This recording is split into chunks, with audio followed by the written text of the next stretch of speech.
As our party makes their way back to Chesterfield from their ordeal in the Pinewood Forest, let us head down to the basement, where something party makes their way back to Chesterfield from their ordeal in the Pinewood Forest. Let us head down to the basement, where something interesting is afoot in deep down prison. In the furthest corner of the hoard, between the rusted city and the damp region of Day Sewer, you'll find the huge metallic mountain known as Deep Down. Nobody reaches Deep Down if they weren't looking to get there, as no sane littling would head to the darkest, scariest corner of the basement. And if that wasn't enough, the road to Deep Down, and to the city of Penjara which surrounds it, is overrun by swarms of wasps and hornets coming from their nest on the wall. To reach the maximum security prison, convicts have to walk over spiderweb bridges stretched over Longwood and Longsteel. As they get closer, they can hear the creaks of twisting metal plates echoing from the depths below, enough to shake even the bravest littlings. On the top, a tall tower with a heavy perch stands over a fine mesh grate. The perch is used by the Night Riders bats, who patrol the province on silent black wings. Inside, the prison is organized in concentric circles, ever narrower and more oppressive. There are no stairs connecting the rings, only a huge hook tied to a chain which raises and lowers a platform. That is how inmates are lowered to their assigned circle and then retrieved at the end of their sentence. This session starts inside the prison, about halfway down, in a cell shared by the slug giant Tubo and the captured fairy captain Yulia.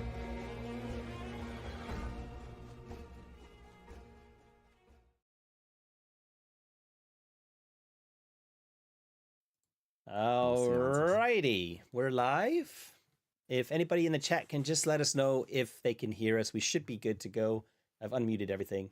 Apologies about the start of that recap. I thought that it was muted, so I kind of had it start a couple of times. So if you heard it glitching, like that's why it was me. Yes, so we're doing a different thing today. I don't know if you watched the stream that we did a few days ago in real time, which was the advancement. Oh, thanks, Mr. McDaunting, for letting us know.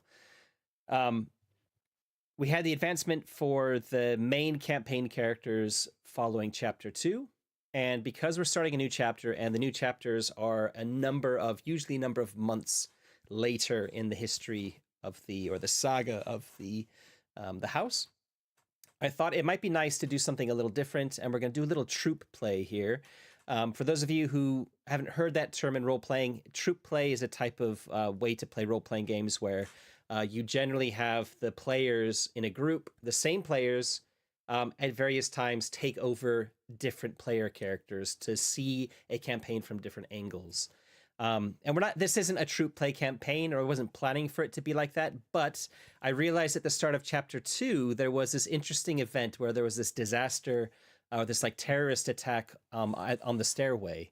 And I kind of just mentioned it in passing, but it would have been fun in hindsight to actually run that like we're going to do today, because it was kind of a pivotal moment at the start of the chapter. Likewise, there's a pivotal moment at the start of Chapter 3, which doesn't involve the three player characters.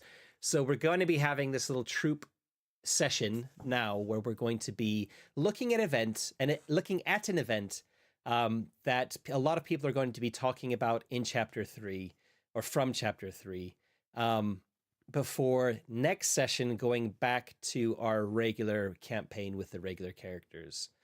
So this is kind of happening, I guess, parallel to wherever we're going to be next session. Maybe it'll have started a little bit prior. I don't really know. We'll figure that out later. But that's what we're doing. So as the recap mentioned, we're now stepping away from the living room. We're going down to the basement. And it did make mention of a few places. So I'm just going to show this map very quickly. This is a map of the basement. And as you can see at the bottom right, there is this bucket called Deep Down. That's where the player characters are. It's in the corner. It's like the darkest, furthest corner from Umbral, which is where on the top left, where the stairs coming into the basement are. All the way on the other side, it's dark, it's damp, it's full of wasps. And there is a city that kind of has grown up around the prison. which was also mentioned in the recap. It's called Penjara.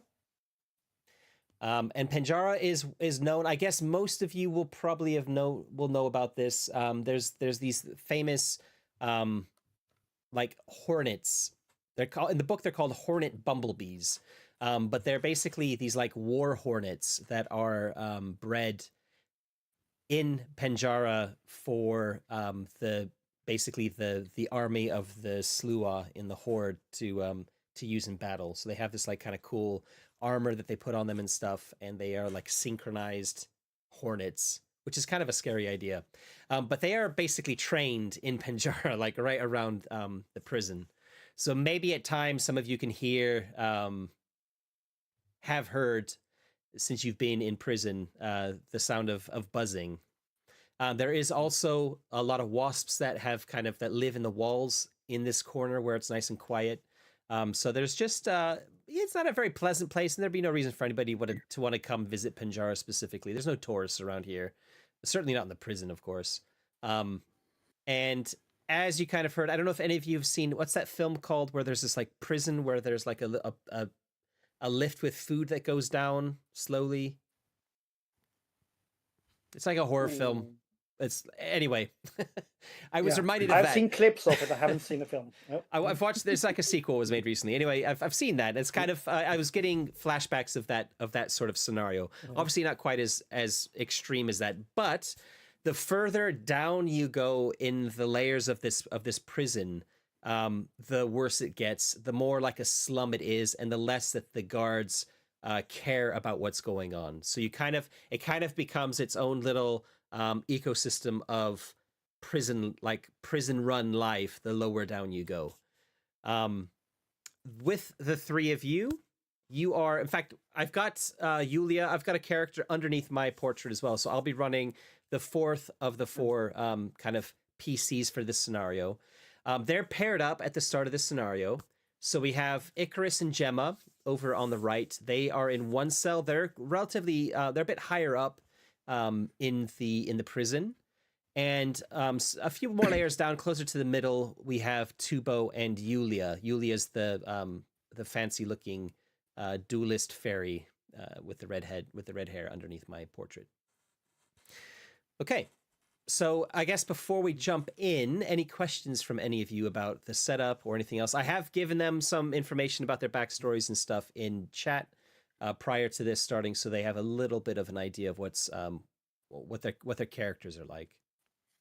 Any questions? So, yes. So, like the circle itself, the floor there is some common area where everyone can walk around kind of freely, and a canteen, as far as I understood. Are there also cells that get locked at any time, or is it just like a town where we can roam freely but cannot leave the? My understanding is that each level is what state is that the levels are all self-contained. So there's no stairs going or ladders going from one level to the other. The only way up or down is on this lift that's attached to this hook, attached to a chain that has some sort of pulley mechanism that goes up and down. Okay. So I kind of, that's kind of all that's said with the fluff of the book about the prison. So I'm happy for you to help like do some world building on this. What are your thoughts on those issues? I mean, there needs to be a canteen. My thinking was that the cells are obviously against the wall going around in a circle. That there's a walkway with like probably a simple railing to stop people from tripping and falling to their death. Although I guess people get thrown over those railings sometimes. But there's like a lot of fighting that happens as well. So I like to think that the walkways are relatively wide, and there's probably a canteen set into one part along one side, just a bigger room. Maybe that doesn't even have a rail. It goes all the way to the edge, and it has like a path feeding it from either side, so you can get to it from both ends. Maybe so it's a bit bigger. Other than that, and that could maybe run like the entire like a canteen is in the same spot. And it's just one solid thing that goes all the way up this like slightly larger building that's maybe easier to build like that. But I'm happy to change any of that if it makes it more fun, or yeah. But that was kind of how I'd envisioned it a little bit. Mhm. But yeah, in terms of like I when you describe it now, it feels like there is cells, but there are like no locks on the cells, so you have to fight to have your sleeping compartment. Oh yeah. Yeah. Yeah, depends on what level you are, right? Because when Yeah. there are more guards on the upper floors, there is a more order.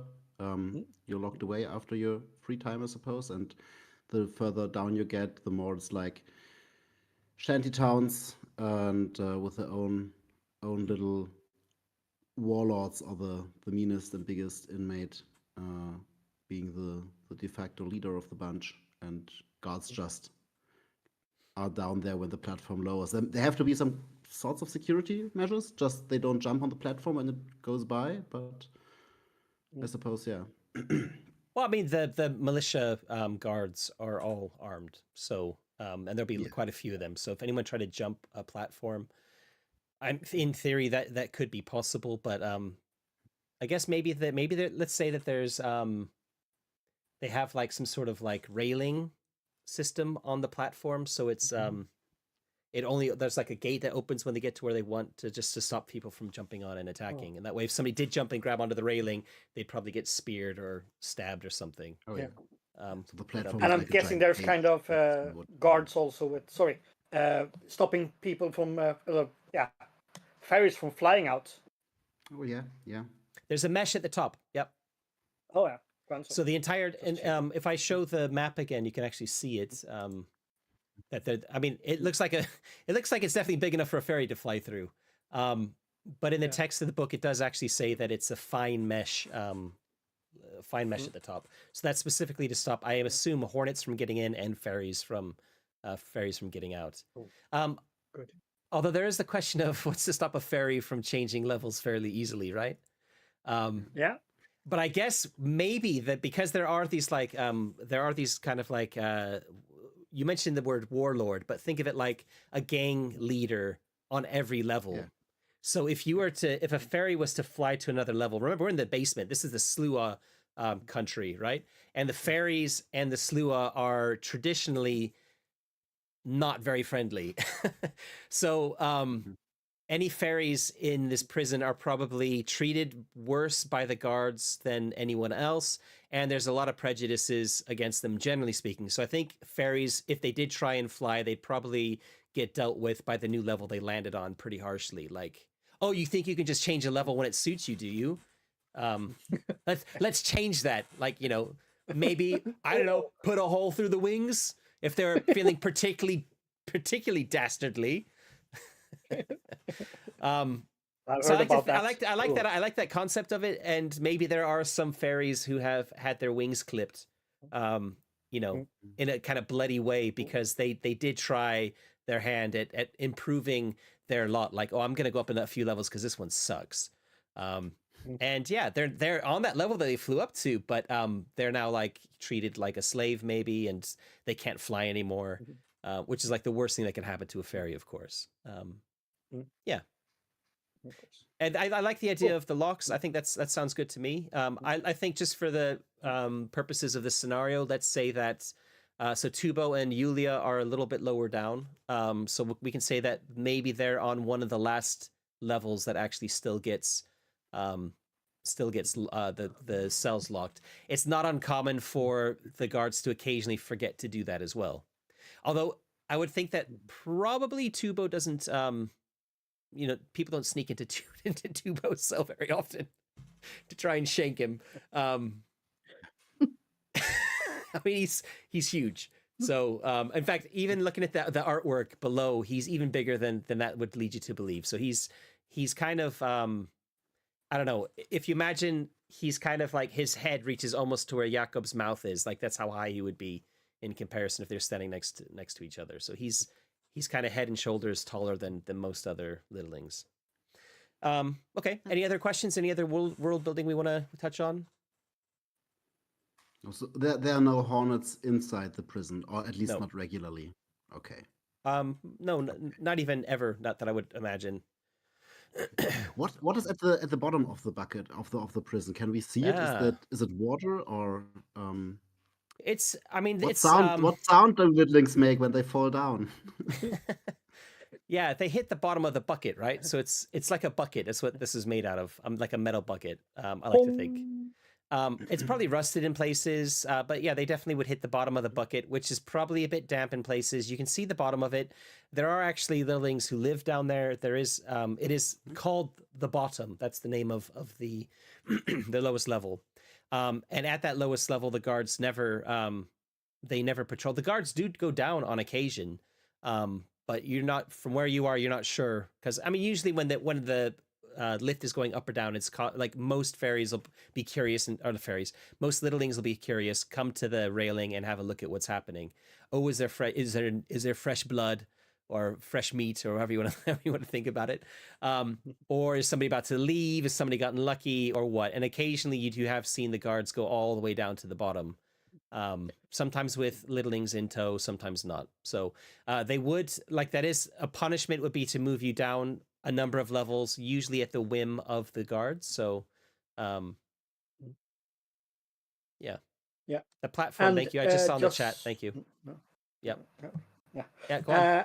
Also a question, did we get sentenced when we got here, or are we just placed here? There was no sentencing. There was no sentencing. So, yeah. You all have you all are of the opinion that that you shouldn't be in here. You didn't do anything wrong. And in fact, all four of you, my character included, were taken while in the long hallway, like exploring the long hallway. You were attacked by bandits. Maybe there's rumors of a cult, a spider cult, operating in there. And I think some of you actually heard them referring to themselves as being part of a spider cult. But you're not sure if that's actually, bandits trying to make themselves sound more scary, or whether that's actually true. You certainly didn't see anybody in like cult robes and masks or anything like that.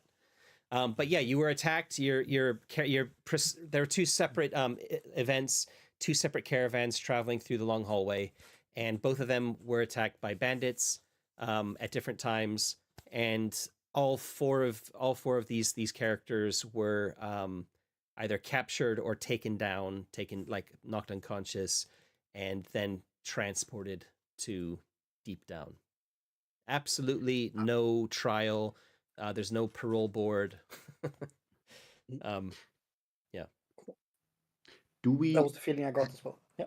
Do we have to do any labor down there, or are we just like? That's a good question. Because there's no mention made of labor. To catch. Pardon? There's no mention made of labor. And I don't see how that would kind of work with the setup. You kind of would need to be brought materials or taken somewhere, which seems like it might be too much. Let's too say much that risk for the guards, right? Pieces of really bad cloth we are forced to pull apart for fibers, so they can reweave them somewhere. Sure. That's an old poorhouse punishment in the 1800s. I like that. Yeah. Oh, okay. So there's probably some kind of a mop or something, or piece of cloth inside the bucket they just found there, which is nearly endless supplies of old fibers we can rip apart. That could be cool. I like that idea, but I'm just thinking, taking it one step further, they don't really have the manpower to do that simultaneously on lots of different levels. So it's probably every day it's a different level with a bunch of guards to make sure that nothing happens, overseeing while everyone is forced on that level to come in and work. And obviously that would only go down to a certain level. So there is this balancing act of, at what point do you move down enough that things get really shit, but at the same time you don't have to do the work anymore, right? So you get at least you get fed a little bit better when you're doing the work, right? Yeah. So of course. Cool. Okay, are we okay? Are we kind of got a good idea in our heads on kind of how this works? Okay. Yeah. So we're gonna start the scenario over in the cell of Tubo and Yulia. and it's a new day. Everyone's gone to the canteen for breakfast, and it's just very bland mushroom stew as always. And there's a certain Sluagh who has, for the last few days, has been eyeballing Tubo. He's a pretty strong-looking, hardy Sluagh, and in fact, if Tubo wasn't here, he probably would be one of the biggest littlings on the block, on the level. But Tubo is here, which means he doesn't look quite as impressive when Tubo enters the room. And you get the feeling that this guy has a little chip on his shoulder. He's used to being the biggest and the baddest wolf in the woods, right? And you just can't help shake the feeling that it's only a matter of time before he tries to take you down. At least down a peg, but more likely take you out permanently, because that tends to be how these fights end up, right? Okay. Yeah. So as you enter the canteen, we'll say you and Yulia is she was a duelist, like a soldier in the in the fairy military, and she had been kind of moonlighting, helping out, like doing some other stuff. She hasn't really shared her story in much detail at all, because you have a feeling that she's not at all happy with her situation. She has a bit of a noble bearing to her, but she's actually quite friendly. She's not particularly snooty or anything like that. So it hasn't been hard for Tubo to make friends with her. And Tubo definitely, Tubo's had friends like this. He's had friends. Letha was his friend in the past. He's not the kind of person. Still his best friend. But he's not the kind of person who seeks out other big, strong bully types to surround him with. He's more of a guardian. He's more of a protector type in his personality. So this sort of like relationship is something he's very much used to, and he's taken Yulia under his wing and has actually become quite protective of her. There aren't a lot of fairies on this level, but yeah, that's kind of how things work. So when you're in the canteen and you're kind of in the line to get your slop, she's standing there right next to you, and people know if they mess with Yulia, they're basically messing with Tubo as well. So you're in this line, and you hear Yulia kind of touch you very lightly on the arm, and whisper, "Yusuf is staring at you again." Yusuf is the name of the guy. Yeah. I look directly over to Yusuf and just. Oh, so you're like staring back. I'm staring back, and I smile friendly. I nod. I wave my hand. That just irritates Yusuf. Well, you haven't got your slop yet. You're still in the queue. Oh, yeah, my bowl, of course. Yeah. But he was there early. He's actually sat at a table, and he starts shaking his head when you're looking when you look at him and smile and wave. Okay. And he kind of mutters to some. Maybe he wants to be our friends. Maybe he's looking for a friend. Look at him. He's sitting there all alone. Tubo, you've been in fights before. Look at your scars. You must have been in lots of fights. I saw you fighting when we got captured. But only when the Emir said me so. Yes. Well, you think he wants to fight? Or? Yeah, I think he wants to fight, Tubo. I'm pretty sure he wants to fight you. In fact, I don't think he wants to fight you. I think he wants to kill you as quickly as possible. It's not going to be a fair fight. I don't like this, Miss Julia. But he won't kill you, would he? I don't know. Maybe after he's done with you. But you're the one. Oh, we don't let this happen, Miss Julia. No worries. We don't let I am a bit worried. Maybe he'll learn out of this experience. Tubo, you're terrible at watching your back. You think that nobody wants to hurt you, but oh no, they always want to hurt the others, and I'm watching their back. This is fine, Miss Julia, and my giant hand patting on her shoulder. I got your back, Miss Julia. No worries. Also, I'm big and strong, and nobody ever tried to manage to kill me, and he tried, but Yulia And looks they at you smile. like with this sort of a look, and then she just shakes her head and shrugs. All right, Tubo. yeah, I just smile very friendly. I just Yeah.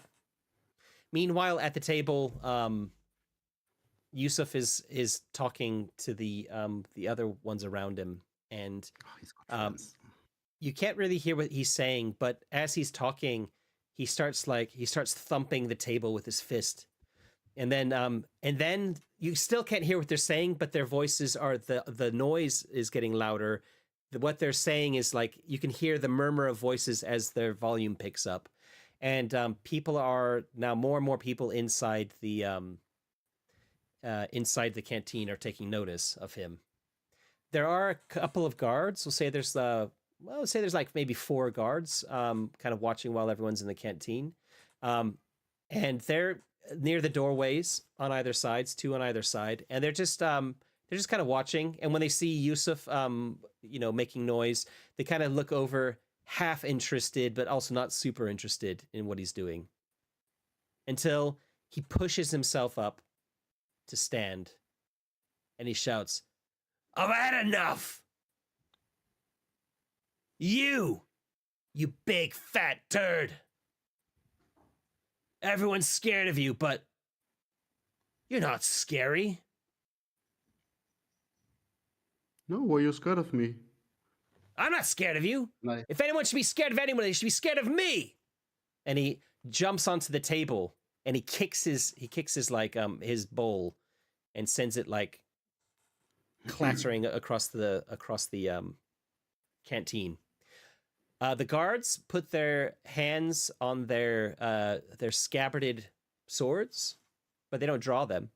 And one of them has this smirk on his face, like, "Oh yeah, this is gonna be interesting today." I Making look no sadly move at my to stop bowl it or anything. Yeah, I look sadly at my bowl and calmly put it on the side of the canteen, just to have my hands free. And I just shrug my hands and say, nobody has to be afraid of you, Yusuf. You're a nice person, I think. "Oh yeah, I'm nice. Come here and give me a big hug, Tubo." He's standing there. He's actually a little bit taller than you now that he's standing on a table. And he's kind of like with his arms spread wide. You're probably about there's probably like 2 rows of like tables stuck together between the two of you. You can kind of push your way through them fairly easily. So maybe something like 5-6 meters away. So about 15 to 20 feet to our American friends. And the guys that he was sat with talking to, they've all stood up as well. And you can see that there's like probably about 4 or 5 of them. 2 of them on either, like furthest on from the side, they kind of like make their way around, like trying to flank Tubo, kind of, if that makes sense. And you hear Yulia say, "Oh, no. Well, it's bound to happen at some point." What is It Tubo always gonna do? ends like this. I just stand there and shrug and basically just shove my body in front of Yulia and wait for them to come. And I say, you can come over here and get hugged if you need it. Don't worry. Nothing to be ashamed of, Yusuf. Come on, we are all mates. Inmates, but still mates, right? And I just want to can I get this is unwillingly because Tubo Henry tries to be friendly, but could I make like a charm test or something like that just to ridicule Yusuf in front of the other ones because I don't let myself get provoked. Roll I for could pun, or even do a will test. Yeah, let me have a look at the different skills here.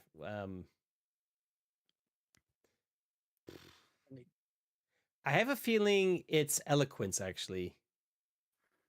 Where you're talking to a It's all the same. crowd, you're in front of an audience. All I the mean, same. yeah. I mean, you're actually not too bad with it. 4 dice isn't too bad. Let me just show the audience the character sheet very quickly, too.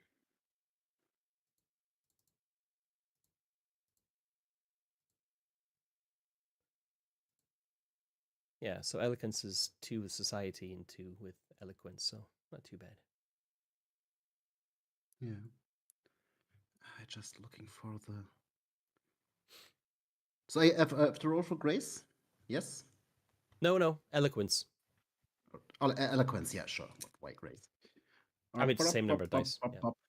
Yeah. No, that's a catastrophic failure. I Okay. got no success whatsoever. Yeah. Okay. Mhm. So yeah, you say that, and as you're saying it, and you're kind of like, trying to be friendly, Yusuf's face darkens. I was gonna say goes red, but they don't. Slua don't have red blood. They have like quite dark Black blood, right? black blood, or like inky. Yeah. So his face kind of darkens as he's like flushing with obvious anger, obvious to anyone probably except Tubo. And then he basically lets out a bellow and like jumps from table to table and then goes to leap onto Tubo. So Right. we're going to kick this off with a very loose combat round, or a few combat Okay. rounds. We won't let this last too long, Mhm. since there's only one player involved in it. Okay. But go ahead and give me, I think to start off with, it depends on what you want to do. We're going to start this with a reaction test. And I want you to roll for, like, he's jumping onto you. So there's a few different ways you can handle this. One could be that you're, like, just trying to bat him out of the air, out of the way. One could be you could try and get out of his way. Maybe something else. I would like just to catch him and whirl him around me, or like just slam him into the canteen or something like this, or slam him against one other of his goons. Because I'm big and strong and very good at carrying people. Yeah. I mean, that's going to be a straight up fight test, because fight is being used for brawling and for grabbing things. Almost a dex, or it's either a dexterity thing, actually. I could think of that being, which is going to be really bad for you. I would really like to do this a fight test. Yeah. Yeah, I think fight makes sense. Against me. Yeah. I'm just aware that there's going to be a lot of, probably most of the time you're going to be rolling fight, so just to make it a bit more interesting, to mix it up a bit. But we'll start. I guess it does make sense for this that he's jumping on you, so it's not like you're trying to grab something small out of the air. You're just trying to grab him as he's jumping at you, and he's telegraphing what he's doing. You have the longer arms, basically. Yeah. This is a critical, and I have like 3 left. I think I lose if I don't roll one more 3. I completely lose my success, right? Yes. You take your lowest success and you lose it, which in this case you don't have. You only have the 1 success, so you rolled. Yeah, no, come on. Let's 3 successes. Oh, I got a basic as well. So okay. A critical and a basic. So that means you can take a little additional free action as well. Yeah. I just want to. You successfully do that. Yep. So what do you want to do in addition to that? Well, I just hold him by the hands and I just slam him into the kitchen, where the foot is basically given out. The counter. There is a counter. Like the counter, of course. Yeah, I just want to slam into the counter, but not let loose of him. I just hold his hands, soft and strong and tightly, and. Okay. At this point, Yulia, the other guys are rushing in, and one of them goes after Yulia at the same time, so she's gonna have to make a similar test. I'm gonna roll for her, actually. Gotta make sure that she's marked as being sick. Oh, sick means you always have at least 3 stress, so everybody needs to make sure to take 3 stress as well automatically. I didn't see that. I forgot to mention, this scenario starts with, obviously, everybody not having any equipment or coin. Their decorum is down to uncouth because they're wearing prison garb, and they start with the sick condition, which means you always have at least 3 stress. So she's going to be rolling... I need some more dice here. She's going to be rolling fight as well. She's actually quite good at fighting because she's a duelist. As they come rushing her. So she's also rolling 6 dice here. I've got 1 more. And she doesn't have any traits that are going to help here, so no free rerolls or anything. Oh, and she got actually 4 6s and a basic, so I Wow. rolled really well there. Oh, So Wow. that's wow. an extreme success plus plus a basic. So I think what's going to happen is there's like stools that people chairs without a back on them that people are used to sit down at these tables, and just as one guy's coming up, she kind of maybe kicks one at him and like just takes him out at the knees, and as he falls, she brings her knee up and he kind of like whacks himself right on her knee, makes a loud crunching noise, and just blood is flowing out of his nose. So she does like a really good, and that kind of intimidates quite a few of the others. So that was her reaction roll. Now we're going to move on to the action turn. So what is Tubo going to do now? Tubo, I've got holding him with both my hands, his Yeah. hands with both my hands, or his wrists. So this means I basically have a two-handed melee weapon, and I'm gonna use it against his other goons that are closing in. And, so he's not a meat shield. He's a meat club. He's a meat club, yeah. And I'm saying, I don't want to do this anymore. And I just slam him onto the next guy. Okay. We can also I say think, this I is think with we're going to go strength. with strength. Yeah. Which, I mean, it's the same Yeah. amount of dice, but It's just to mix it basically up a little bit. Yeah. Yeah, sure. Yeah. Yeah. Big and strong, game +1 to live, carry, or break something. I Yep. don't know. I Go don't think for I it. want to Go break for this yet. I just. Oh, okay. I did Sure. see that, and I think it definitely applies. So Okay. Oh, this is nice. This is 1 critical and 2 basic successes. okay. Do you want to keep hold of him still, or do you want to let go of him? Yes. Okay. And I maybe hit another one and just like, why can't we just be friends? Um. And if you need me to make more attacks for saying all of this while slamming him around, I got the spin attack move, where I can, after you hit an opponent, you can make a second action roll with -1. So, I mean, you can do that right now because that was a successful attack. So let's do it. Yes. Oh no, it's. Yeah. I mean, if you want to use it, or you can save it because you're only going to get one free use of it, right? I got an ace in my sleeve, so I can use it again. Okay. So why All right. not? All right. Two-handed melee weapon. burning all the aces in the This is start. I just know a this move. Oh yeah, this is a basic success. So I hit Okay. one more guy. Oh wait, I can no. I can reroll the rest of it. You can re-roll with a basic success. Yeah, that just gives the option to take a second action roll. Oh, this is a second basic success. So 2 basic successes. 2 basic. Okay. Are in orders. Yeah. Yeah. Okay. Yeah. And Yulia is going to what's she gonna do? I think she's gonna try and be intimidating.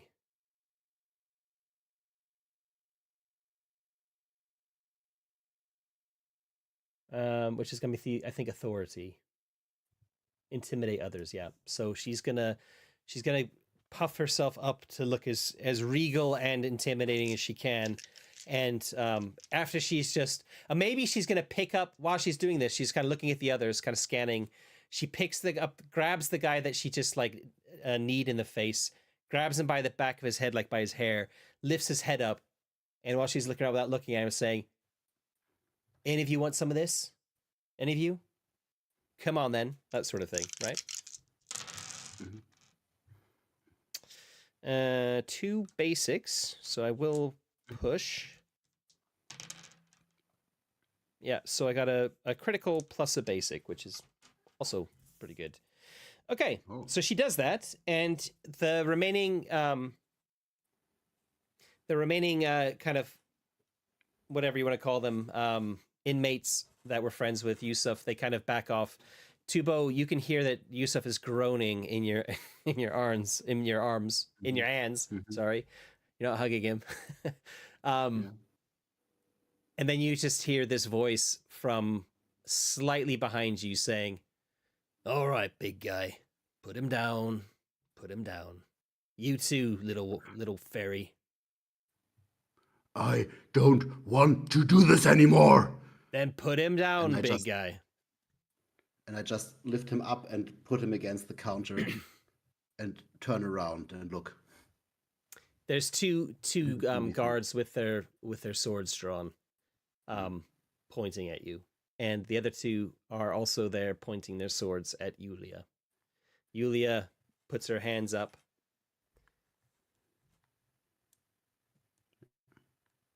Tubo as well. Yeah, Okay. Tubu more like, Okay. I didn't do anything, basically. I didn't start the fire, so. All right. And you two are escorted by these guards away from the canteen. So you haven't had breakfast. You missed breakfast. And we're going to cut from there over to a few levels up where the food is a little bit better. It's got a little bit more spice added to the slop. It's maybe a little bit warmer as well, potentially. And yeah, Gemma and Icarus are they can hear a commotion from a few levels down, but that's it's always like that. Every day there's somebody somewhere in the prison kicking off, having a fight, so it's not really that noteworthy. Yeah, the two of you have been starting to think and kind of whispering about looking for keeping your eyes peeled for maybe a way to escape. That's what you've been doing lately. Absolutely. So yeah, any thoughts, any ideas in that sort of direction, knowing what you do about how the prison is set up?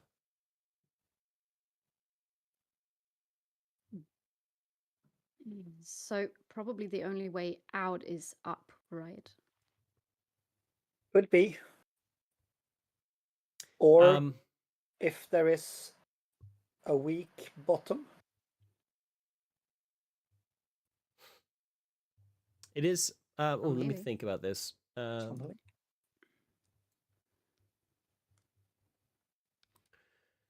Why don't both of you roll me a die?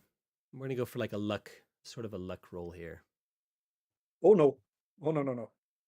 What'd you A roll, 1. Carmen? Just one die, right? Just one die. Yeah. Or is it- I'm looking to see if you Okay, can roll high. That is a 2. Okay. No, I haven't seen anything. As far as you're aware, the only way in and out is the official way in and out, which is out the top. Are we doing work on our level? Sure, we can say that today's the day that it's kind of the work detail. So you've finished your breakfast and you've filed with all the others on your level to the workroom, which we'll say is just for ease. It's on the opposite side of the circular setup to the canteen. And you're kind Icarus of sat. is this... Oh, sorry. No, it's just you're sat doing the tearing the fibers apart. Hands dirty, coughing from all the fibers and stuff. Yeah. Oh, yeah. Icarus is this slight kind of figure. He's, I'm guessing, he's about 10 small centimeters shorter than Gemma, but he's a tendency to not be noticed when he wants to, and he says, "Oh, those barrels where the fiber goes in. Could that be something, or the sacks?" Maybe if we could hide in some of them, like if they kind of take us out, pull us up, and we can overwhelm whoever we encounter there. A distraction like this, I nod downwards. Could be a good idea as well. Yeah, probably, but we can only do one thing: start a commotion or get out. Yeah. As I said as well, when the work detail is happening, there's quite a lot of guards who are there to make sure that nothing fishy happens because they're bringing in extra stuff. They have to make sure that nobody's stealing cloth for whatever reason, maybe to make ropes or something. So there's actually, it's going to be hard to distract the guards because there's just so many of them. But certainly possible. Unlike, I'm not. It's very different to the canteen setup where there are only 4. Yeah, I guess so. And also, I'm guessing that they are either poking the bags or barrels. So I tried to role play my one here. All right, okay. Yeah. I mean, I don't know if they would necessarily poke the bags. Maybe maybe they do occasionally, but I don't. I like the idea that they're not super. They're very overly confident, perhaps. So they're not super diligent in checking everything, all the time. They might just look for the biggest bag and give it a poke or something, and not everyone. Oh yeah. Mm-hmm. Perhaps. Do we have an estimation of how much those sacks or barrels might weigh when they carry it away? Like we stuff them, we fill them. So is it enough to hide in there? Probably would be noticed. You're probably. I mean, Gemma's pretty big and strong and heavy. Yeah. Icarus not so much. So Icarus would make more sense of the two because he's lighter, and he probably would still weigh maybe about double what a bag should weigh. So yeah, in my head, it's kind of like I imagine the bags to be because we're talking about taking them away, then they've all been the fibers have all been separated, so there's going to be a lot of fluff with a lot of air around it, so that it's not like as you can't really like stack them like you could the cloth before it came in. So I'm thinking maximum, if it's a fairly big bag, would be maybe like 20 kilos maximum, probably less than that even. And Icarus, if he's kind of a slight guy, maybe weighs at least 50 kilos. I don't know, something along those lines. And using like everyday weights as an idea. So probably like, because you can probably one guy could pick up a 20 kilo bag, maybe even 2 of them, and you know, without needing to worry about it too much. But if you know, a 50 kilo bag would probably be noticeable. So probably. Yeah, well, but you could. They take them onto the platform and stack them on the platform. So you could try and get into one onto the platform after it's already been loaded. Yeah. Although you might be noticed. Yeah, probably. Probably. Yeah, well. So yeah, it's that's only one idea. Why don't both of you give me a sort of I'm trying to remember what the perception test is with this. It's it's caution, isn't it? Stay vigilant. Yeah. No, it's this is more of an investigation thing. Gathering information, right? Oh shit. That's not very good. No. Hey, let's go. Would it be exploration for Not in this case. for Icarus? Yeah, sure. Well, let's try. Oh, okay. Well, I have a basic. Yeah, I have a basic as well. I'm not gonna risk that. No. So yeah, you guys just don't have any idea. Like you're kind of not coming up with any decent ideas. You're kind of, you do talk about it a lot between you, like in whispered conversations. Yeah. And neither of you notice seem to take notice of the slight. There's a very slight kind of drafty breeze that occasionally you feel. But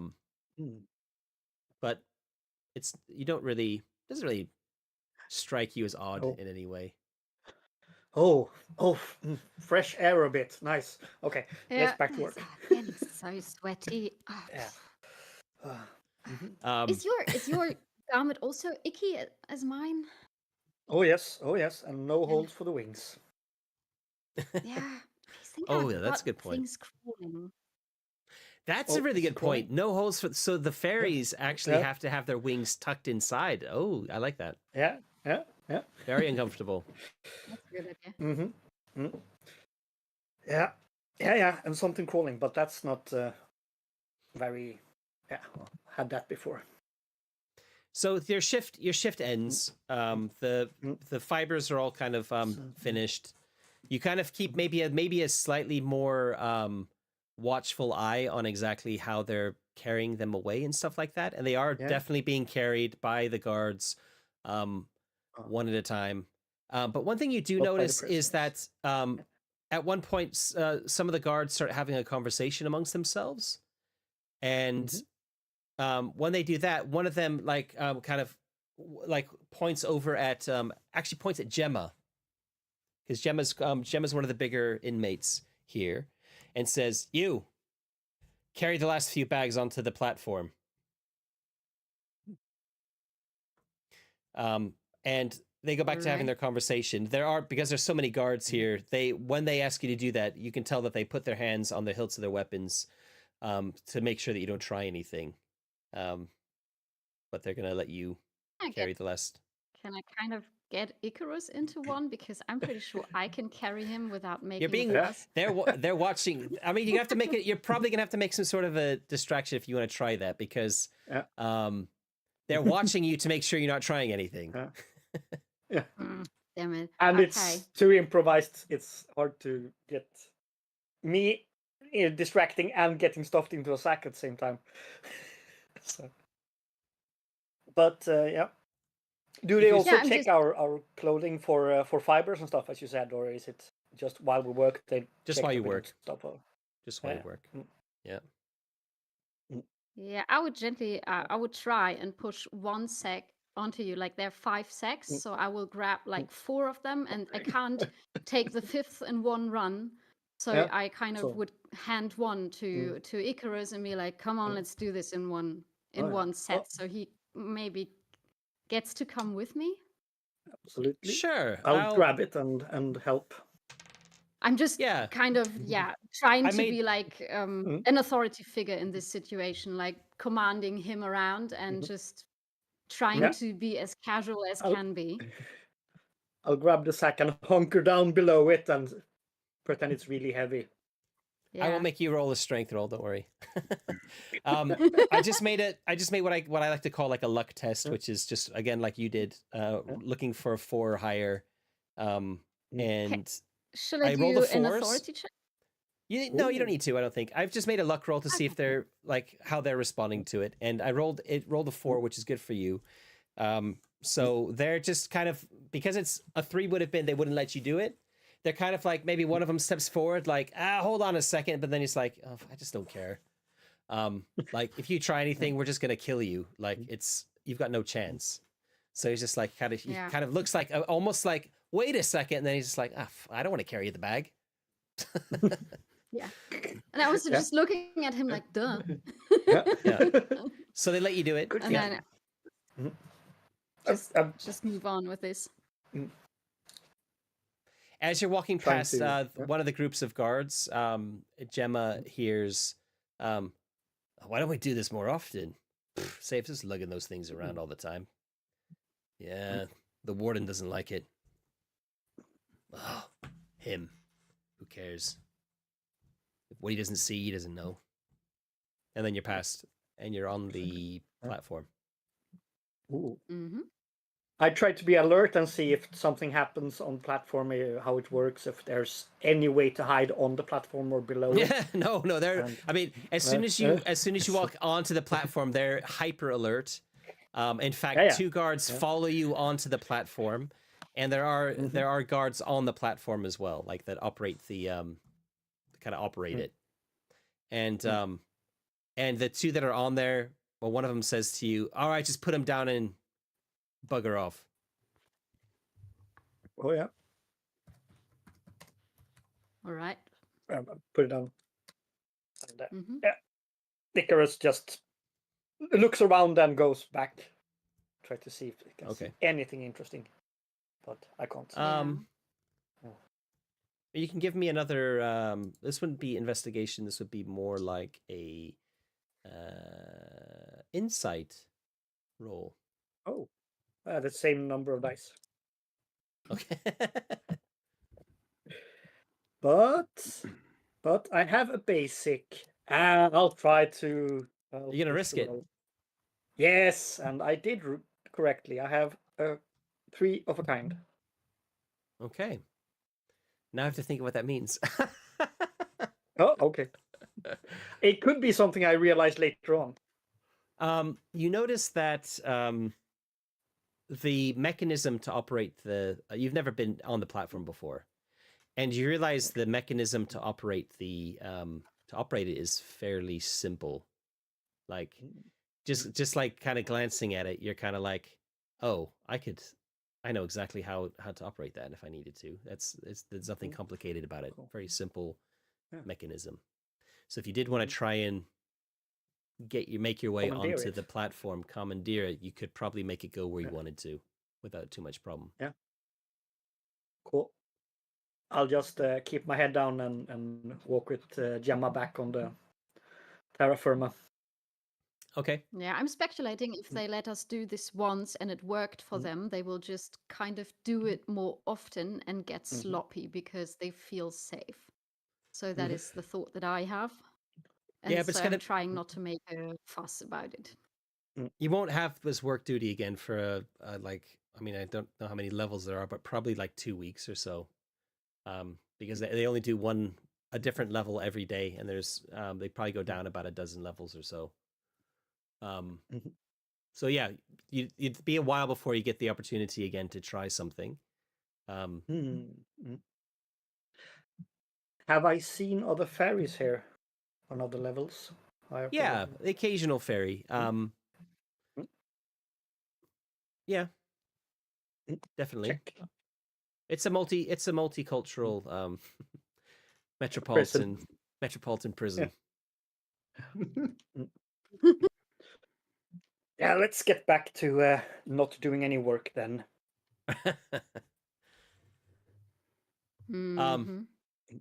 Good thinking. Are you gonna go back to your cell, or where are you gonna go? Go for a walk? Yeah. Yeah, go you for a want to move walk, around? like talk Yeah. about all this. Yeah, we think we Okay. have do the circuit then. Okay. Yeah. So you go for a little wander, and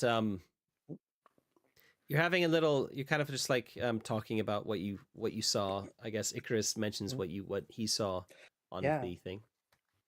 I think the mechanism is quite simple. It's not very advanced building techniques, so I think we could make it work, the platform. Okay, so you could use it the next time perhaps. occasion. Yeah. Like, I could possibly. How many guards were there? Like, at this moment? Wait, now or before? On this occasion on the platform watching us. So when you were doing all that, there were kind of like, there's always seems to be at least 2 guards on the platform at all times. Like that's the minimum number. And when they were like stationed at your level with, while all the work was going on, there were probably about, in my head, there's like a dozen is the number I'm thinking of. Off of the thing. So when they got back on with all the bags and stuff, it would have been very it would have been very cozy with so many people on it and the bags. And bags. Soft bags to sit on. Yeah. So take all of them. No, but how about a fire? I would be sad for the rest of people in here, but what fire? What? Yeah, well, if there happens to be a fire somewhere. Oh. Honestly, that slot makes you fart like an ox, but it doesn't burn something. No, but we can make fire in many different ways, like friction. Those wooden stools can make a fire. That's a good idea. I would like to think that if a fire ever started, they probably have started a few times, that the guards react in the in fact, I was going to say maybe they bring some hornets in, but bees and fire don't go well together. No. That's true. That's how you get rid of them. Luckily. Yeah. But the guards Glory basically is react on in an extremely harsh manner. They actually, let's say that they have a not a sylph, an undine working for them who who basically can shoot water out of his body. Who's also working in the militia. The militia does occasionally have a few non-Sluagh members, never fairies, not that you've seen. But yeah, they'll have a particular, at least one particular Undine who's good at putting them out. And if they find who started a fire, or anyone they see who's like rioting with a fire, they are taken away. They're probably killed, but they don't. They're not quite to the level where they're like doing public executions, if that makes sense. But they're taken away. Sometimes beaten before they're taken away, and they're not ever seen again. I'm also guessing the other inmates would like to beat, because if you're in a bucket full of fire, it's not a very nice thing. Yeah, they try and put. I mean, the fire, because the smoke goes up, and that's where all the guards are. So they're gonna smell the smoke fairly quickly, and they're gonna, as I said, react with extreme prejudice to both put the fire out and catch whoever is responsible. And no one's ever tried to do like some sort of no one's ever managed to get a fire going that's been big enough to cause a real problem. Not yet, anyway, at least not that you've heard of. And if you've asked around, maybe nobody's ever mentioned, like, they've never heard of that happening. And people are generally just, that's one of the things that is like one of the worst offenses you can do: attacking a guard or starting a fire. Yeah, okay. Scratch that idea then. So, I mean, you could. It's just you'd have to be careful that you didn't get caught, and probably the other inmates would not be so keen on it. Not without a little bit of role play to get people on board with the idea, at least, because they'd be worried about getting killed for it, or being associated with you if you tried it. And you certainly don't have a lot of friends, the two of you, so it is even possible that someone could snitch on you to the guards for some, maybe to go up a few levels or something like that. Oh, well. Do you think things might be different a bit down? Like everything up is guarded more and more. And also the guards are stationed up. Like everything is guarded in this direction. But I see few and fewer guards going down. That could be an idea. Spoken like people with full bellies. Yeah. We just worked and ate. How bad could it be? Could it be? Yeah. Living the life. But but I mean that makes perfect sense for you, because you're kind of like yeah, for sure. Lesser guards, that could be in there. And people talk about this because people do occasionally change levels because of being good inmates and stuff. There's even rumors that if that's the only way out of here is by proving yourself good enough to make it up to the top level, and then being a good prisoner, and eventually you'll be let out.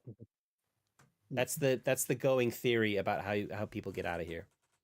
And certainly you have seen people move around, for sure.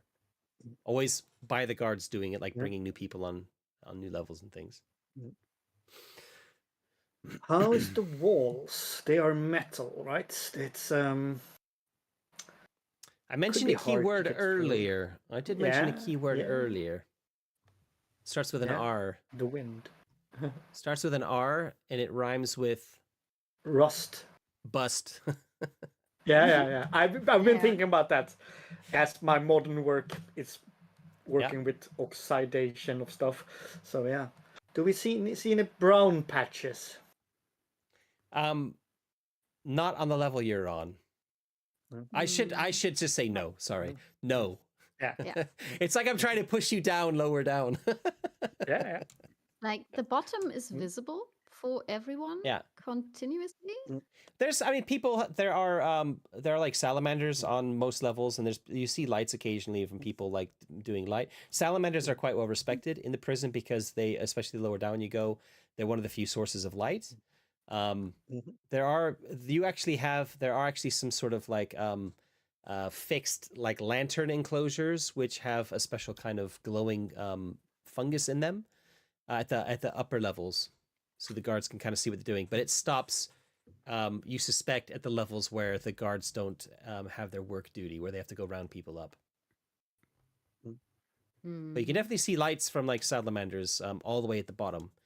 That's how you know that there is a bottom and that there's people down there, because there's been occasional lights and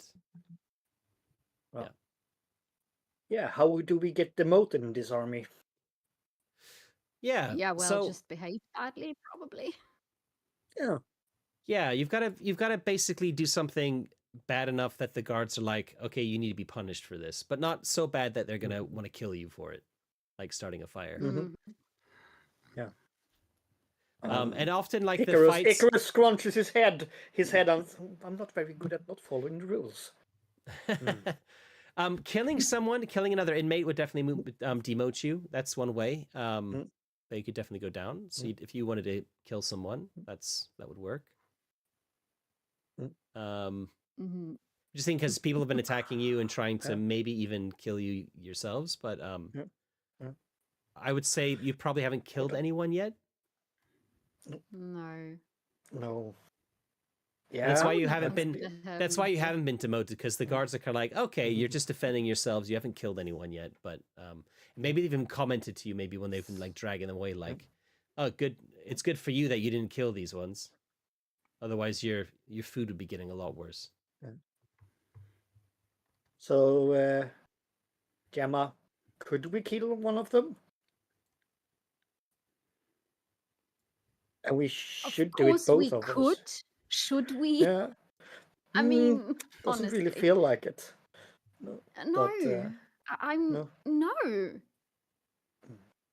Like that would be kind of give them a reason that I'm actually here. Like when I start murdering people, Yeah. that would make it We're kind innocent. of deserving. So, So let me just interrupt very quickly. do we need You're kind of discussing it amongst yourselves like this. When you realize that someone has kind of come up to you. Close enough to hear us? Yeah. Want to get murdered? Okay. Yeah. It's a Slua. It's a Slua woman. You've seen her around. She's not old. She's like middle-aged. And she says, I can't help but overhearing you talking about all these plans. You probably should be a bit quieter about it, really, but you want to get out of here. We all want to get out of here, right? But I think I might have, or at least if you want to go down like you're talking about, I've got an idea. She looks very meaningfully at Gemma, and kind of looks you up and down and focuses on your arms, which are quite strong. I've overheard the guards talking. This was a few days ago. No, actually, couldn't have been a few days ago. I overheard the guards talking at the at work today. And I don't know if you've heard, but the guards occasionally have these fights that they do at the bottom, where they pit inmates against each other for fun. Okay. You heard anything about this before? Not yet, but interested. And well, the guards are all very excited at the moment, because well, the guy who organizes it he's found a new champion. That's what he's talking about. Okay. A new champion, and he's made this bet that if anybody can beat this champion, he'll give them anything they want. And the guards are a little bit disgusted by this. Some of them think it's great that he's doing this, because it means that it's going to just increase the quality of the fights tremendously because it means people who are really desperate are going to be going down. But he talks about this champion as being this huge beast of a littling is what he's called him. Almost like, what was the name they said? They said it was almost like the immeasurable bastion, but like maybe his son or something. The immeasurable bastion is a famous sluagh who's 4 little meters tall. He's huge, even bigger than Tubo. Even bigger than Tubo. He should. I look over the edge. We should see him from here then. They said like his son is what the rumors say. Oh. If Gemma, your name is Gemma, right? Sorry, Yeah, I haven't introduced myself. My name is Paquita. Hi, Paquita. Sorry, I was going to say something really So out of character there. How do we get to sign me in there? Yeah. And Listen, is it in it for you? You've got to take me with me. You got to take me with you. I look up at Gemma and you know that a few days ago I came up from lower down. Okay, yeah. I know. And you want to go down again? I know that there's a safe way out of here.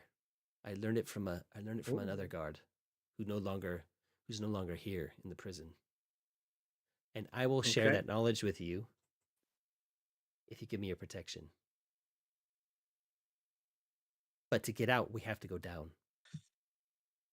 I tried to judge her if she's lying or trapping us to. Sure, that's definitely a roll, and it is an intuition roll.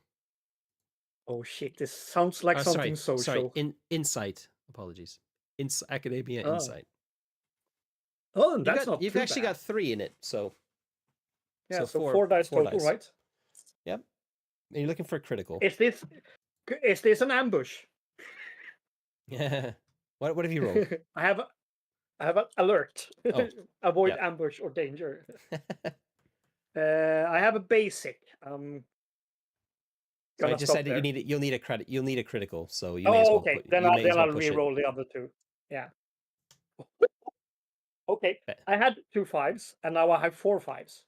Okay, 4 extreme. Okay. Yeah. You're pretty confident that she's not lying to you. That she really wants to get down, and she really is afraid to go down on her own. To go back down on her own. You're not sure why. You suspect with that. I mean, with 4 successes, you kind of suspect maybe she's pissed somebody off to make her way up a bit. So going down without protection might be dangerous for her. That's what you would suspect. I look up at Gemma and see. She seems to have her motivations. You can't tell if she's lying about even with the 4 successes. You can't. There's no way you can know whether she's lying about the way out. You have heard people saying before, like, "Oh, I heard that there's it's what prisoners like this would be continuously speculating on is, has somebody managed to find a way out of here?" Of course, but I'm mainly interested if her way out is to rat us out to get even higher up, and perhaps out. You don't get that impression at all from her. No. I look up at Gemma and a small nod. Gemma is like all ears. She's already into this. Yeah. She says. Like, yeah. She says, "You give me your word that you'll help me."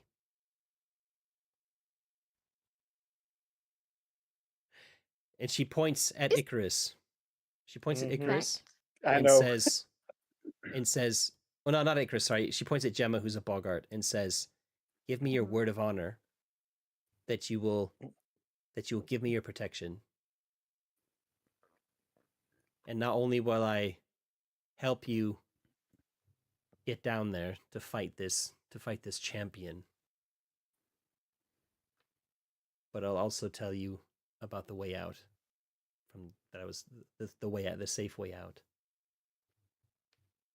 Do we have to expect going down there? Like, you seem a bit afraid.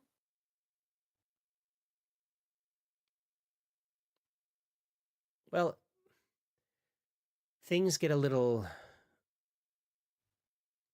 dangerous the further down you go, but you should have no problems. You're a big strapping boggart. I mean, sure, you could go Juggernaut. You'll probably get whipped a bit for wrecking your uniform before being given a new one Uniform. or whatever. She's yeah. like, uniform. Yeah. All right, and I stretch out my hand. She takes it immediately. I was gonna say maybe she tries to do something similar with Icarus, but she doesn't. She's more concerned about Gemma giving her for some reason. She thinks that Gemma's protection is worth more than Icarus. Yeah, and I don't have a pen, so I can't sign anything. Can't with sign my your name. name. So that's No. Nope. No worries. You could sign it in blood potentially if you really wanted to. I'm not going to mention that.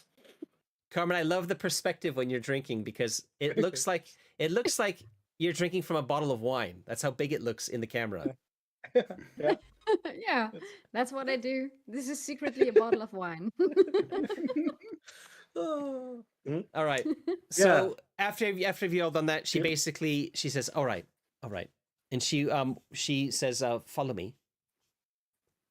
And she makes her way to basically the area where when the lift comes down, there's like a little space where they like lower a trapdoor kind of thing where people can go across. Not a trapdoor, like a what do you call it? Gangway. Like a swing, like a little gangway bridge thing. And where it connects on every level is there's kind of like a space for it as well.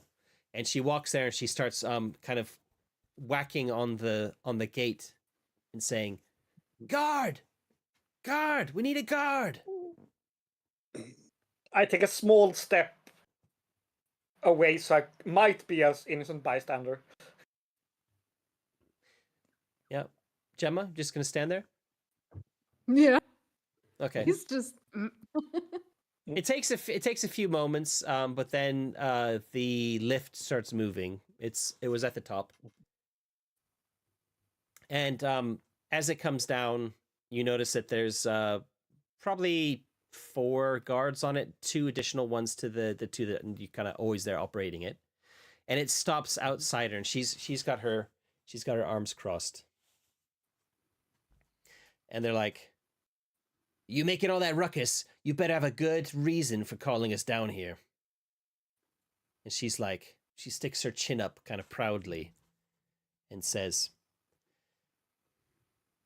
"I hear that there's something of a fight going on down in the bottom. Is that right?"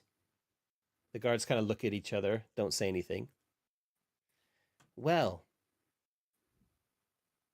my champion here," and she gestures over to Gemma, Yeah, I'm just going like this, presenting those arms. "can give you a fight you'll never forget. And she's keen. She's angry. She just wants to tear another inmate into pieces. After everything they've done to her. Tragic story, really." One of them rolls his eyes like, "Oh, here we go." But the other one's like, starts stroking his chin. "She is a big one. Look at this," he says to the other one. "Look at the size of her arms. Oh, what do you reckon?" I'm kind of flexing. I take a step closer again. Just, I need slightly to... kind of, you know, when you kind of have your hands beneath your biceps and it just gently just push it a bit more. It, just like, yeah. They're like, "Ooh, yeah, this could be a good fight. Yeah, against that new Slua. I'll be putting some money on that for sure. Oh, this will be a good one." They're like, "All right, Your champion, what is that? What's that supposed to mean? And she's like, she goes down, I go down. We go down. I help her train. They kind of look at each other like, yeah, fine. If you want to go to the bottom, that's your funeral. We'll take you down with her, but you're not going to be coming back up. You realize that, right? No matter what happens in the fight. Well, if she's not here, I'm gonna get thrown over anyway. You've not been to the bottom yet, have you, friend? Oh, he doesn't say friend. Inmate. Yeah. They kind of both are trying to stifle some smiles. All right. Yeah. All three of you want to go down? Sure. Yeah. Are you going to let us do it, or you want to chat about it all day? Oh, it's not quite as simple as that. They kind of look at each other. They kind of take a step back, lift the gang plank up, and they have a kind of a discussion. Then they go to the other two guys who are operating the winch or the lift, and they all have this kind of discussion amongst themselves. And then This feels odd. They are the lift goes back up without them kind of looking or saying anything to you. The lift goes back up, and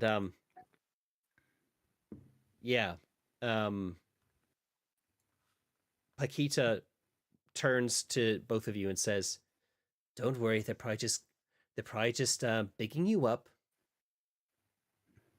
Mm-hmm. I could see that gleam in their eyes. We're all going down. Mm-hmm. Don't forget the bond you gave me, Gemma. I won't. Okay. Long story short, the lift comes back. There's even more guards just to make sure you don't try anything.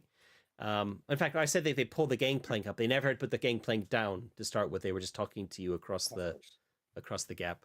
But they put the gangplank down, and there's not just more guards. So say that there's like 6 guards on it now, just make sure nothing happens. And all but one of them has what looks like a metal club, like out and in their hands. Like if you try anything, they're just gonna start beating you. Quite clearly, like, yeah, this better not be an attempt to escape. Kind of. In fact, and maybe Icarus one of them thinks, says, "Oh shit, maybe one it's of them gonna be says bad something. down there." Well, maybe even one of them says that, like, don't even think about trying to escape. And then you slowly start going down. And as this happens, it's kind of getting close to nighttime, so it's getting kind of dark. And you can see as you get lower and lower, those lights I told you about, at some point they just stop. And there's some levels where, at least where you're kind of looking, are almost pitch black. There is a little bit of, because it's big open space, there is ambient light that kind of bounces around mostly from salamanders. And there are a lot of people standing at the railings as you're going down, as they're watching, because this is, something that doesn't happen that often, especially coming down this far. And with all the guards on board, and with the 3 of you, there's a lot of muttering and discussions going on, until you get relatively close. You feel like you must be getting close to the bottom, and when you kind of get down there, there's a couple of levels which look like they're completely empty. Maybe two levels where it doesn't seem that there's a single littling on them. You think you see in the deep shadows maybe some bundles lying on the ground.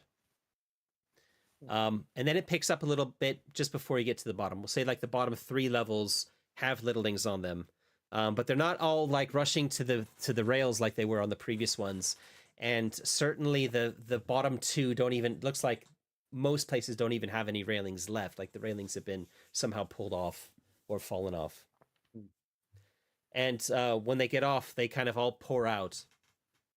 And the one who doesn't have the club, he seems to be in charge here, and he kind of takes a step off and he says, "Bring me my champion."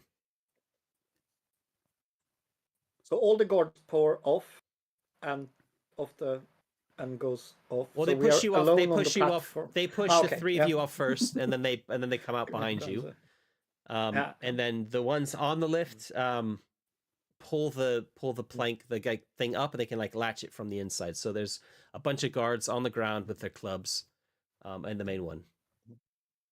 And when he says, "Bring me my champion," I wonder who the champion could be. Probably just a guy. So this is So- in the like an open floor, like Yeah. without railings and all of that stuff. How far is it to the bottom? So it's probably in total something like 20-ish levels. Okay, still. You're probably on like I would have thought you were on like the third-ish level, third or fourth level. Maybe say fourth level. Alright. And Okay. I said probably 10 levels down is when they would stop. So Tuba would have been at the bottom level before they stopped doing that. So Tuba would have been like at the 10th level. And now we are at the bottom. You are actually at like you're standing on like in the middle of the prison on solid floor rather than falling somewhere. And there are actually quite a few littlings here. A lot of them are looking very malnourished. Some of them less so. So there's clearly food being got from somewhere. You notice that it's kind of feels very damp down here too. Like there's probably condensation and liquid runs down. So that's another thing you notice is that it's a bit more damp. Probably good conditions, but I mean everybody will know, every littling will know when it's damp, good conditions to grow mushrooms. So you imagine that they might be growing their own food down here. Mm-hmm. So that's kind of the things you initially notice. They don't particularly look like they don't look like cannibals or anything like they're gonna leap on the guards and try and tear them to pieces or anything. They're mostly curious and keeping their distance. Like down at the bottom here, you have a feeling the guards are probably just gonna start beating people if they suspect anything, because this is not an area where they expect much obedience. But there's quite a lot of them, and they're all armed. So they're kind of like fanning out a little bit, making almost like a semicircle with this with the lift behind them and an opening at the front. And right at the front of this opening is standing the guy who's called for his champion. And of course, by his champion, he means Tubo. Yeah. I want Tubo- to silently whisper to Paquita, like, how far is that exit you mentioned, just if we have to make a run? Like, we are down. We have an option to go. Well, the exit is not as easy as that, I'm afraid. There's no way you'll make it if you need to run for it. I'm afraid. So put in a good show, eh? And she gives you a slap on the shoulder. Show that Alright. show that champion what you're made of. I've seen you fight. I've seen you fight off the people who've come for you. You've got nothing to worry about. So then Tubo. So Tubo was brought down. You were told by this guard that because of your disgraceful behavior, you're being brought down to the bottom. But they will make it less. They will give you if you fight for them, they will make it less hard on you, and in fact will probably mean that you can eventually make your way back up. I don't want to fight. Also Yeah. Turbo doesn't want to fight. He's just like a like a child that is like, I don't know, he's more mature than a child, but he's done fighting. Yeah. He's done fighting in arenas, and he's just very unwilling to Sure. follow Then they the say orders. like they've been talking to you with quite a few guards around, and when you say that, they Mhm. kind of Yeah. shrug and say, "Well, Tubo, do you like being alive?" Yeah. Well, you Ooh, could doesn't look choose. like You've got a choice. Listen, life is all about making hard choices. You can fight for us, and get some nice things out of it. We can make your life here. Yeah, you'll be living down on the bottom, but probably won't be long until you're the leader of this group down here at the bottom. We can make your life very, very comfortable down here. I say you what, little man? Where is Miss Julia? Miss Julia. Oh, she's brought down with you. Okay. She's kind of standing there, kind of with you, looking a bit dejected, like, oh Stupid man. question. Yeah. So you can fight for us, and the better you fight, the more it's just the more. Listen, Yulia will make Yulia's life a lot more comfortable. If you don't fight for us, She will go up there too. if you don't She fight will for go us, up there too. she'll go up to. Oh yeah, of course, yeah. If you don't fight for us, we'll just simply kill you. We'll just, And you see like just Tubo's hands twitching and his muscles bulging, and one of the guards actually draws his sword when you do that. yeah, It's no, like- he's not lifting his hand. He's just like Yeah, they see it, just but they see it. clenching his Oh, they fists see it. and- yeah, And they do sure. draw the sword like, oh, as I said, you have a choice. And he's It like, might not be a great choice, but it's still a choice. You don't have to fight. I'm not going to force you to fight. you kill me, else. Well, I guess it is kind of forcing you, then, isn't it? But I like to think I'm a fair person. You're a terrible person. You're a very terrible person. You're He turns bad. to one of the guards and he says, "A prisoner telling me I'm a terrible person," and they all have a good laugh about it.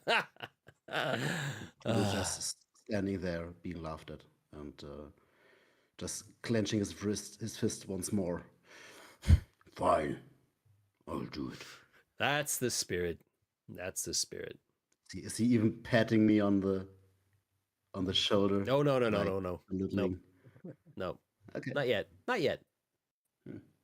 Not until you've won a few matches, and then it'll be chummy. Nah, like belittling, like good. So Good, I don't know. this conversation happened like a little while ago. Okay. Yeah.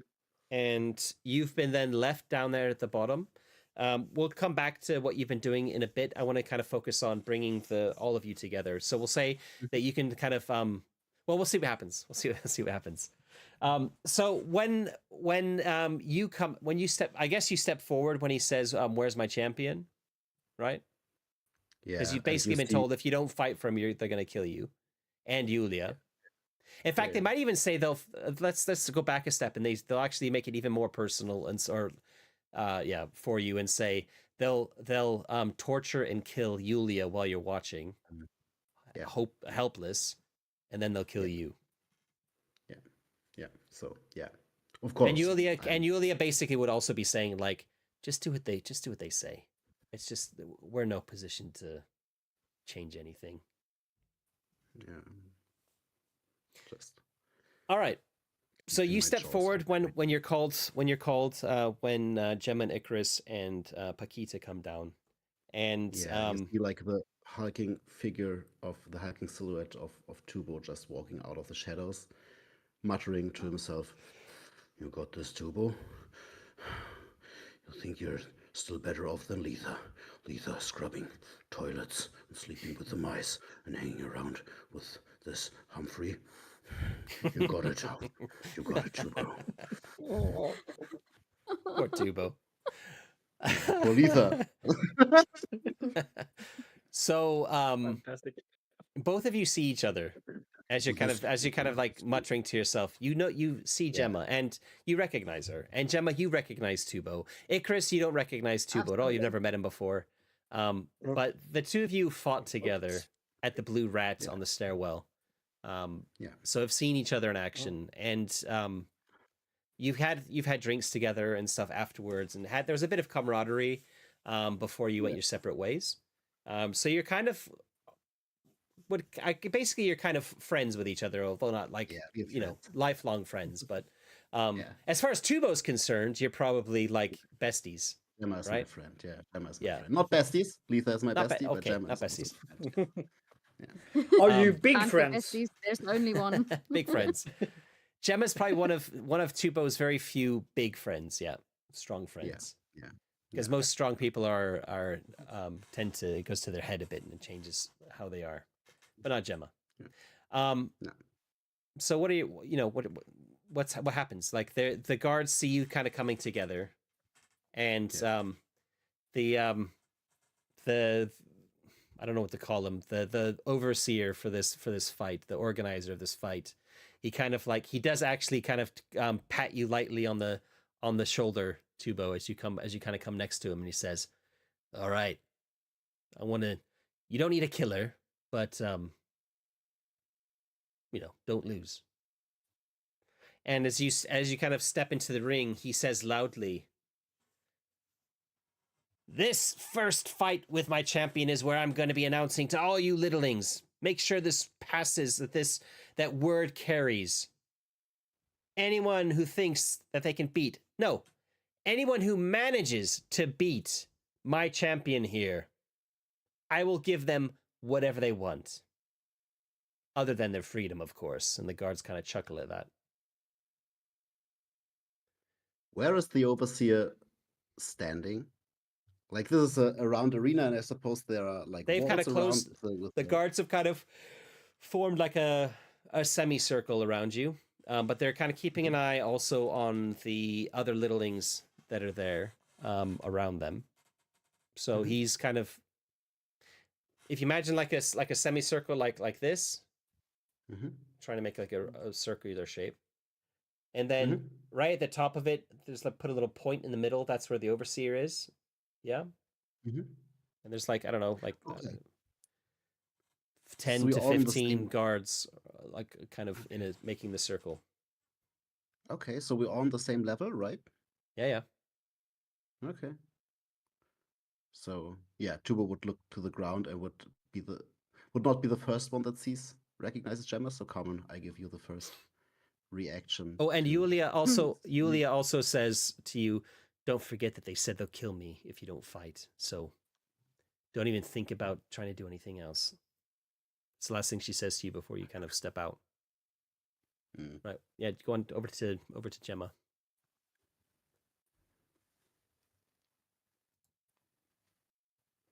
She's definitely recognizing Tuba, but she is trying to keep a straight face.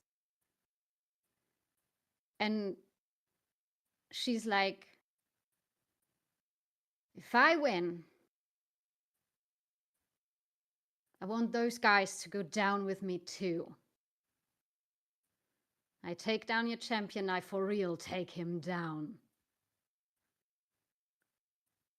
And I mean, like, we stay in this hole with Julia too. So making sure that this whole group can go down. Or stay at the bottom. The guards like, or the organizers like, "Is that it? You didn't have the wind to stay down here." Have a think about it. Like, I want you to think big, because the bigger you think, the harder you're going to fight. I know it, right? I know how you fighters, what motivates you. You need proper motivation. Think bigger. Don't tell me about it. I don't want to have this debate with you. That's not something that would be very difficult for me to grant. So think of something else, but you don't need to tell me until after you've beaten him. And he's like, if you can. And Tubo looks up and his face brightens. "Letha! Gemma! It's so good to see you again!" Oh, God. I'm like, damn it. The organizer's like, he goes from like looking smug with himself to being like, "Well, you two know each other?" "So you're gonna fight me too? Oh yeah, this is going to be good. Don't worry. You can't hurt me." Slowly, a smile, a very wicked-looking smile, comes over the overseer's face, and he's like, "Actually, two friends beating themselves to pulp. This is even better than I thought it would be otherwise. All right, yeah, we're doing this. We're So we don't fighting have any until weapons, right? we're fighting until Sorry. one of you can't stand anymore. No need to kill each other. So Or Tubo makes yeah, a clever face. I'm kind of just silently whispering to Paquita again. Okay, you want us all to stay down here, right? So making the call for going down, for staying down here, is the right one? yeah. Just Good. you know that? Come on, You know Gemma. that You can do that guy? this. Is it going to be a problem? He's friend. Is it going to be a problem for you to beat him? You need to win, Gemma. You need to win. Oh, I thought I would fight a centipede again, but no, it's Gemma. That's great. I talked to Julia behind me. I seen her fight. I seen her taking a beating. She can hold this. It's nothing like a spider or something when her arm rips out and she can't move anymore. This is Gemma. She is great. The guards are like, oh, yeah. They start like changing money with each other, placing bets. All right, and when the organizer comes over to you, Gemma, and says, just this once, Bogart, you can go Juggernaut, and we'll give you a new uniform after. In fact, we've got a few on the lift. So the Want yours. whatever Yeah. you need to Give do me to make him. everything that I want. Bet yours. I say to the guard. Yeah, I want yours. He's a slewer, right? He kind of like grins and he's like, now that's a wish. That's a better wish. That's a much better wish. I know that's not the old wish. It's like I take your uniform with me. You can bet your ass on it. Okay, so before we get started with this PvP fight, why don't we take a quick break because we haven't had a break yet. Let's take 10 minutes and then come back. Yeah. All right. Okay. Thanks for watching, everyone. Yeah. Catch you in 10 See you minutes. soon. It's gonna be interesting. Oh yeah. Oh, yes.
And we're back. All right. So, the way we're the way we're gonna do this is you're going to be fighting each other, and I guess the way we're gonna do this is going to be, oh man, I think we're gonna do like an opposed test each round, and whoever has the better success, depending on how you're attacking each other, will be dealing stress to the other. Okay? And I think if we do it on a basis of, you know, if one of you has an extreme, one of you has a critical success and one of you has two basic successes, that's only like, would normally be like one stress being inflicted. Does that make sense? Yeah. That to me feels like it's going to take too long to resolve this. So we're going to ignore the difference and we're just going to go with whatever the stronger amount of stress was. We're going to, we'll figure it out kind of as we go. Yeah, go on. Rasmus. Could Icarus use his, let's see here, sharp eye to learn an opponent's weak spot and inform Gemma of that? Oh, interesting. Yeah. Yep. Go on and tick it. Tubo's And weak spot is his big heart. Yeah. Cuddle him! Cuddle him! I'm just going Say to something quickly... mean to him. I'm going to quickly look at the weak spots and see... in fact, I've got them saved in my OneNote notebook, I think. Because Look at it. Icarus wants Gemma to win. This is important. And I'm not going to be being into... I'm just going to do this part. But then you can just do the fight later on. I'm just looking through the weak spots, see if there's one that might apply here. Why don't you save it for during the fight? Because a lot of these are situational. Like, Okay. Like, But it would make sense during a fight and not so much before the fight. then you can narrate it and then say, "Oh, Icarus, you see this," and then I kind of shout something fun. Yeah. I'm gonna paste the weak spots into just to make this more fun because it's PvP. So in your Rasmus chat in Discord, I've just pasted the weak spots. So those are all the weak spots in the book. Feel free to look through those because I don't want to. I think for you it just makes sense when you see that there's an opportunity, then you just shout out, interrupt, and you can have spent your move to kind of shout to Gemma to take advantage of something. Yeah, because it's not gonna make sense to like pull her to one side. It's gonna have to be something that you're kind of shouting. If I see like it's in the is a Karate Kid, you know? Oh, go for the knee. Yeah. Or so I'll look into those and then I will jump in some. Yep. Okay. So we're gonna see how well this goes. The idea is that one of you is gonna get dropped down to 0 stress, or all your stress is gonna be filled in. And the first one to get all their stress filled in is gonna be taken down. So, how does the fight start? I want you to kind of narrate the fight as it's happening, and then we're gonna roll some. We're gonna choose which skill works best. I'd like to try and avoid, if we can, just spamming the fight skill because you both have exactly the same stat in it. And it just is going to be a bit boring where we're just rolling the whole time, you know, fight and fight and fight. So if you do want to try and use something that you're maybe not so good at, that's also kind of good to give one side maybe an advantage every now and again. You get the idea. Let's make this interesting rather than just going for the optimum amount of dice every time to try and win. All right. So how do you want to start it off? What's the first thing that you're doing? Humphrey's standing at the end of the ring. Humphrey. Yeah, Humphrey. Humphrey. Oh, no. Humphrey's What? here What? now. He's in prison? He's also in prison somehow. Oh, Humphrey. the fairy killer. Humphrey is in prison once again. Yeah. I don't know. I don't want to be here. Tubo is standing at the end of the ring and just holding. Yeah, Gemma. Good to see you. We can fight. We don't hurt each other, right? Come at me. Come at me. Oh god. Oh, good God. And he's clapping his legs like. Yeah. Yeah. All right. Well, The apparently big can't guy's hurt already him. having So fun. Mhm. Yeah. okay. So I'll go for it, and she will be kind of like she's aware of Tubo's reach. Because he's a really big guy. So I'd say she would try and be more light on her feet and be a more of a boxing type of style, where kind of a lot of leg work, keeping cover up, and bouncing in and out because she's afraid of him grappling her. Mhm. So she will kind of try and go for some good punches on the joints, maybe to weaken his grip strength. Okay. I like the idea of you leading in with a fight roll, because that's basically what you're doing, right? You're gonna lead in there. You're gonna be trying to hit him hard, knock some of his confidence, maybe. A little bit. Make him realize we need to make this look legitimate, right? Yeah. Mhm. Yeah. Two was still like, oh, I can fight against you, and if I win, they won't torture Julia to death, and just want to demoralize you with all the horrible things that will happen if you win. So I'm gonna do a charm roll instead, Oh, good God. going for emotional damage. Ooh. Okay. Yep. All right. That kind of makes sense, I guess. So fight against charm. Let's go for it. I got a basic success, well, so you go, Gemma. Maybe if he kind of still keeps talking, I will get one punch up his chin. Yeah, I reroll, and I got no success. You go. You've got the brawler. You've also got the brawler condition trait, which means you can get a free reroll and ignore conditions during a brawl. Unfortunately, the sick doesn't work to ignore that because it means you have 3 stress. But yeah. Okay. I'll have a critical and a basic. I mastered arms, but never mind. Critical and a basic. Master Arms Yes. doesn't work though. She's got Master of Arms as well. Gemma. Yes. Yeah, no, I don't got the brawler talent. That's what I wanted to say. Oh yeah. I just no success at all. I got No, success I at have all. that. Okay. So you take so, four stress. I take 4 stress. Yeah, she got a critical and a Would basic. you like to describe? Would you like to describe how you hit me? I'd go for 2 direct punches. Like I go in. One fist is kind of going for your elbow because you're kind of gesturing around, and she's kind of pinpointing it, and you still keep talking, and mid-sentence you just get an uppercut to your chin. Okay. Yeah, I keep talking. and to shut you up. Mhm. And she's And because slowly. Sorry. She's silently whispering to you while she does it. We have a plan to get us all out.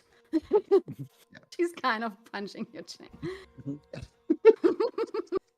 And I wait, and I get a second punch against my chin, and I don't take any stress because I'm unbleeding, and I once per session, I use my regeneration power. You see, like just some black blood shooting out of my mouth, or my mouth probably, and We have spin and, attack. Pardon? I have spin attack, and I want to use this. No, you don't have a 2-handed weapon. Oh, is it a weapon Yeah. conditioner? But I'm gonna have a 2-handed weapon now, and I'm gonna grab Gemma and make and make this one, because you're close enough now. And Yeah, That's gonna be. alright. what should I do? Fight? That's gonna be or fight. Strength? It's gonna be fight to grab her, and strength once you've got her. But hold on. What's Gemma gonna do? You gonna try and just like still attack him? Are you gonna try and get out of his way? You gonna try and dodge? What's your plan? If I see him trying to grab me, I'm of course trying to dodge and dance a few steps back. Do we have a weak spot coming up? Yes. Gemma, he seems confused. Back off. So that's that's to leave combat. That would mean that she's no longer fighting. Oh, okay. And then Jenna But she's gonna be rolling illusion. She's gonna be rolling illusion right now, which is for dodge. And there's one just below that. Yeah. He's got a blind spot. Yeah. Which could come into play here. Just to his left. I ran. So. Okay. And I'm guessing I can see it's some blood running down in the eye of Tubo or something that. Yeah, maybe. Yeah. So that gives you a +1. Sorry, that's a +1 to Gemma's illusion. But what did you roll? I have 4 2s. This is like an extreme success, right? Yeah. God. Okay, let's see where this will go. Yeah, come on, Gemma. 6 dice though. Yeah. And you still get brawl. Brawler still works here because it's still daring a brawl. Yeah. Critical and a basic, but still better than what I got. So you take 2 stress. He gets me. Oh, yeah. Well, hold on. Hold on. Like we talked about. Hold on. No, you're gonna take more stress than that. You're gonna go right up to your crucial box, which is you're taking 5 stress. Because I just said I wasn't gonna do the difference, otherwise it's gonna take too long, right? You do have this. You do have the. Remember, you do have the trait. Hard to kill. Hard to kill. Yeah, and that crucial box is where you are right now. So you gain a +1 to your next action or reaction roll, and then from then on you can ignore all conditions until you heal the stress. So it's not so bad. Go on. I'd like to just grab Gemma and like Super Mario, rolling her around and slamming her into the barrier, which are basically prison wardens. Oh, and just letting out a primal roar. So you're using your ace. You're using your ace to do this for the spin attack? No, this is how I want to fluff my attack. Oh, okay, because you mentioned using spin attack, that you're gonna grab her and use her as for your spin attack, because you can have a two-handed weapon. No, I didn't want to make extra damage to Gemma. I just want to throw her into the guards just to hurt those. Right. Okay. Nasty people. So that'll be a strength roll to throw her into them. And what about? Well, hold on. What's Gemma's like reaction going to be to that? Okay. I thought this was okay. Well, you've grabbed her, right? So you did the extreme success. Oh, is that part of your extreme success? You're grabbing her and throwing her? Yeah, basically, I just my fine. attack. I don't want to do any extra damage to Gemma. This would make no sense whatsoever. So. Okay, no, that's fine. Is it a shoot attack on the guards then? Probably, yeah. Sure, we'll handle it narratively. It's basically it's like some of the guards wherever you throw her, they're kind of like distracted a lot more than they would be normally with all the other littlings that are about too, right? And she takes down, because Gemma's pretty big. I mean, you're 2.1 meters tall. Gemma's 1.84 meters tall, which is not small. Yeah.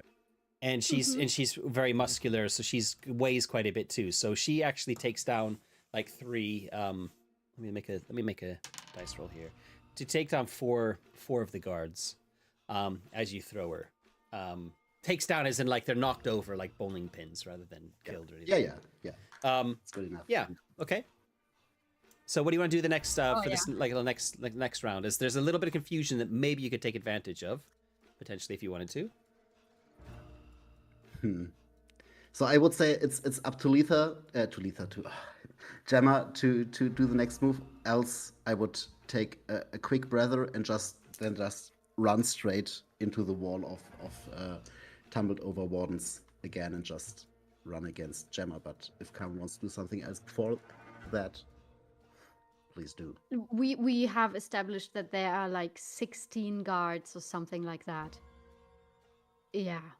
No, but she will kind of take her time when she gets up and kind of like punch someone in the face while they're on the ground, and she's kind of struggling a little bit for she's taking this moment to get a little bit of something into those guards, like not making it look like by accident she's trying to get up, but fumbling, being a little bit dazed, and she's kind of stepping on someone's hand and also lifting herself up on someone's face.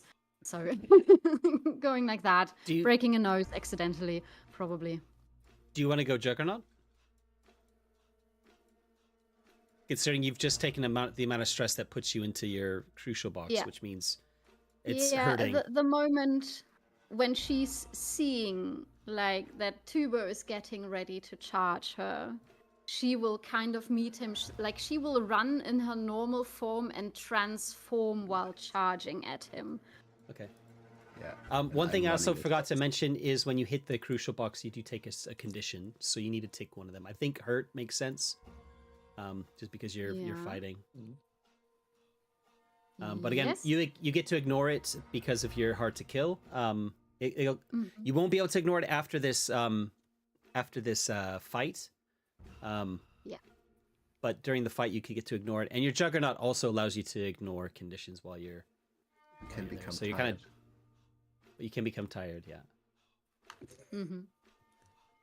So, the Juggernaut lasts for how many rounds? It's 4, right? 5. 5. Yeah, and you lose 1 level of decorum. You're already at the bottom, so. That's doesn't matter. Yep. Okay, so you bulk up. You go Juggernaut as you go rushing at him. That seems like probably like a fight attack, fight skill. Mhm.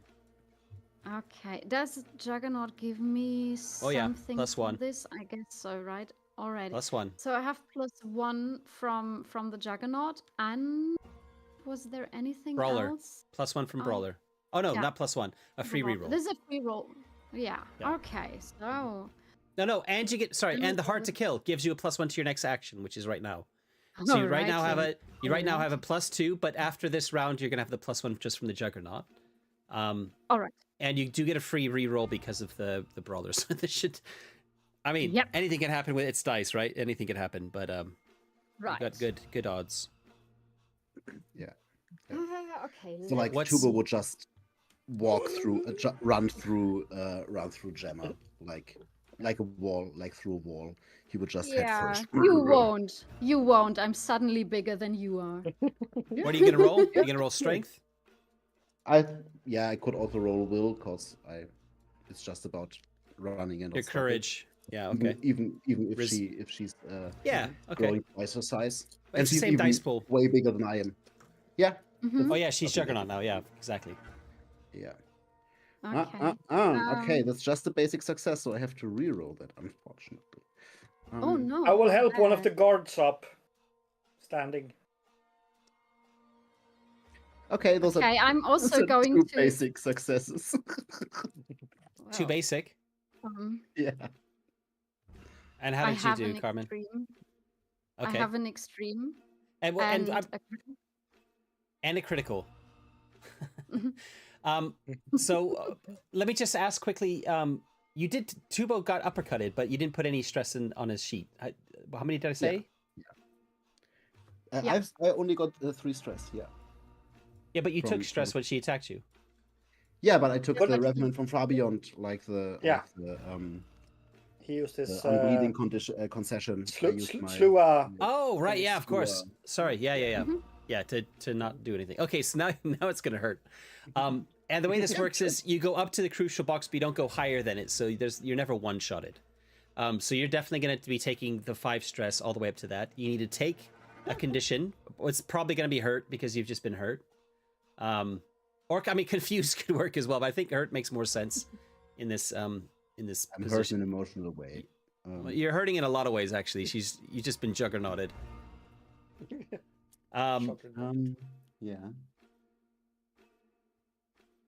Yeah. Yeah, she. Well, I could say I'm confused. Like, but this would be really gamey. Like, That why would is be a she bit so metagamey. big now? Yeah, I mean, yeah. Yeah, I take either hurt or embarrassed, cause even if I don't want to fight, Tubo really is a seasoned gladiator and pit fighter. So just like getting smattered in any way Carmen will describe now. I would say I would let Carmen describe, and then I would decide for a condition. And you have of course a veto, Matt. they would kind of just run and charge at each other like bulls. Like he was like ready to tackle her, and suddenly she got a lot bigger than even he is, and she's just running at him, bulldozing one fist straight up into his face while coming at him, grabbing him back and just giving him a hand nod right on his noggin. Nice. Yeah. I think confused would be completely fine. Yeah, I'm happy with confused. Yeah. Okay. Especially if she's headbutting you in the face, then that's probably gonna daze you as well. Yeah. Okay. Nice. So you're both at the same level of stress. One big hit from either of you is gonna take the other one down. So it could go any direction right now. Yeah. So what are you gonna do next? We'll say that this literally just happened. Some of the guards are starting to pick them. The ones that have fell over, their ones next to them are leaning over to pick them up. I'll help one up as well. You'll help one of the guards up. Are you gonna? Yep. Are you just gonna be helpful? Or are you gonna be trying to like pick a pocket Nope. or? Okay. I'm sending you a message. Go. Okay. Yeah. Okay. Yep. So what are the two of you going to be doing then? Because I see that you're kind of standing very close to each other, as you've just, as Carmen's literally just like grabbed you and smacked you in the nose. This was good. This must have hurt at the Blue Red Inn with those soldiers.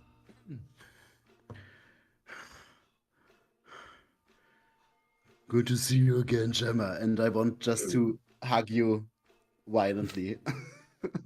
Aww. I'm going like, it's so good to see you do too, and repeat the headbutt. Yeah. No. Like Oh, he's no. going in to hug me, and I'm like,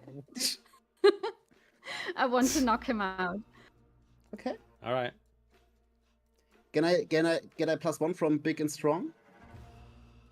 Because I try to lift her. Yeah. Sure.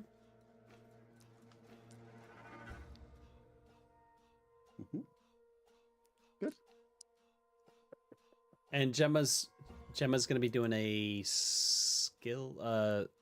fight skill test again. Alrighty. I guess. I mean, if you're going to be headbutting him again. Yeah. Holy. Okay. This is really lousy, but Oh no. oh no, I got an extreme success now and a basic success. Oh, good God. What'd you get? I have a critical and a basic. Is that after re-rolling? Yes. Okay, and you got an extreme and a basic? Yeah. Yeah, Four fours and 2 1s, yeah. Okay. Good. Well, that's basically Gemma out of the fight. Well, I just Ah, want damn to. it. I don't really want to do her any damage. I just want to hug her and lift her up so her feet don't touch the ground. Yeah, and but her feet don't touch the ground. But anymore. you're using your like big and strong to like lift someone up. yeah, but you're using strength too, right? In a brawl. So Yeah. it's trying to do stress. You don't know your own strength. Yeah. You're also confused, but yeah. Yeah. Okay. It Okay, ends. It's sure. we're gonna end it like this. So basically, when he picks you up and he squeezes, that's gonna take Gemma out. And wait a second. No, I play my move bodyguard. And when a friend suffers any amount of stress and/or a condition, you can choose to take it on yourself. And I will lift her up. So good to see you. I hope you got a plan. And And let her headbutt you. yeah, then you headbutt Nice. me, please. All right. Aw. I like it. So the tables turn. Gemma, you could feel him squeezing, and you were like, "Oh no! Oh no! Oh no!"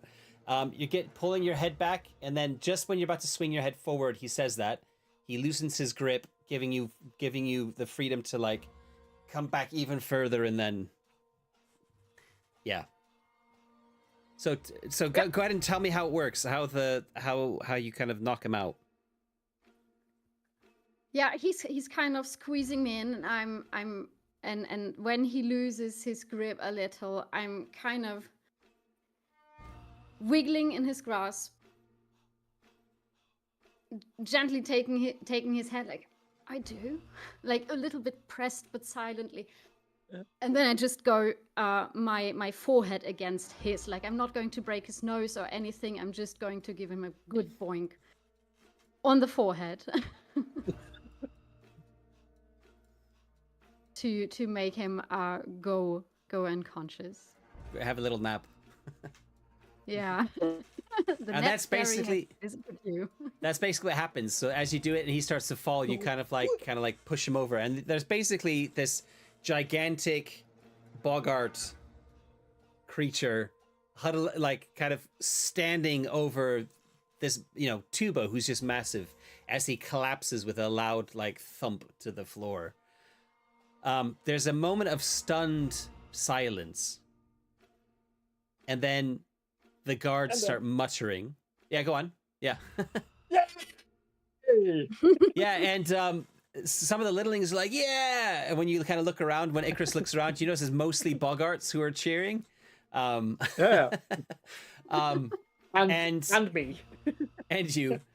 And then the guards kind of, one of them goes into the lift and throws to Gemma a bundle of clothing, like they said they would. It's the same drab color, like this kind of tannish, like, tan brown color that everybody's wearing. And then the guard, the organizer, his face is like a thundercloud. He's just absolutely not impressed. He storms over to the guard nearest him, snatches the club out of his hand, stalks straight over to Yulia, who's like all of a sudden like starts backing away from him, and he clubs her over the head, knocking her out. No. And then he gestures to his guards, and two of them come over, and they grab her by her ankles, and they start dragging her towards the lift. Hey, you said you give me what I want. What's your wish? I want this too down here with us. And his uniform, because he insulted me. Whose uniform? Oh, and his own uniform. Yeah. He squints, but the other guards are kind of like looking at him like, well, he did say. And you gambled. You said that. Stand to your word.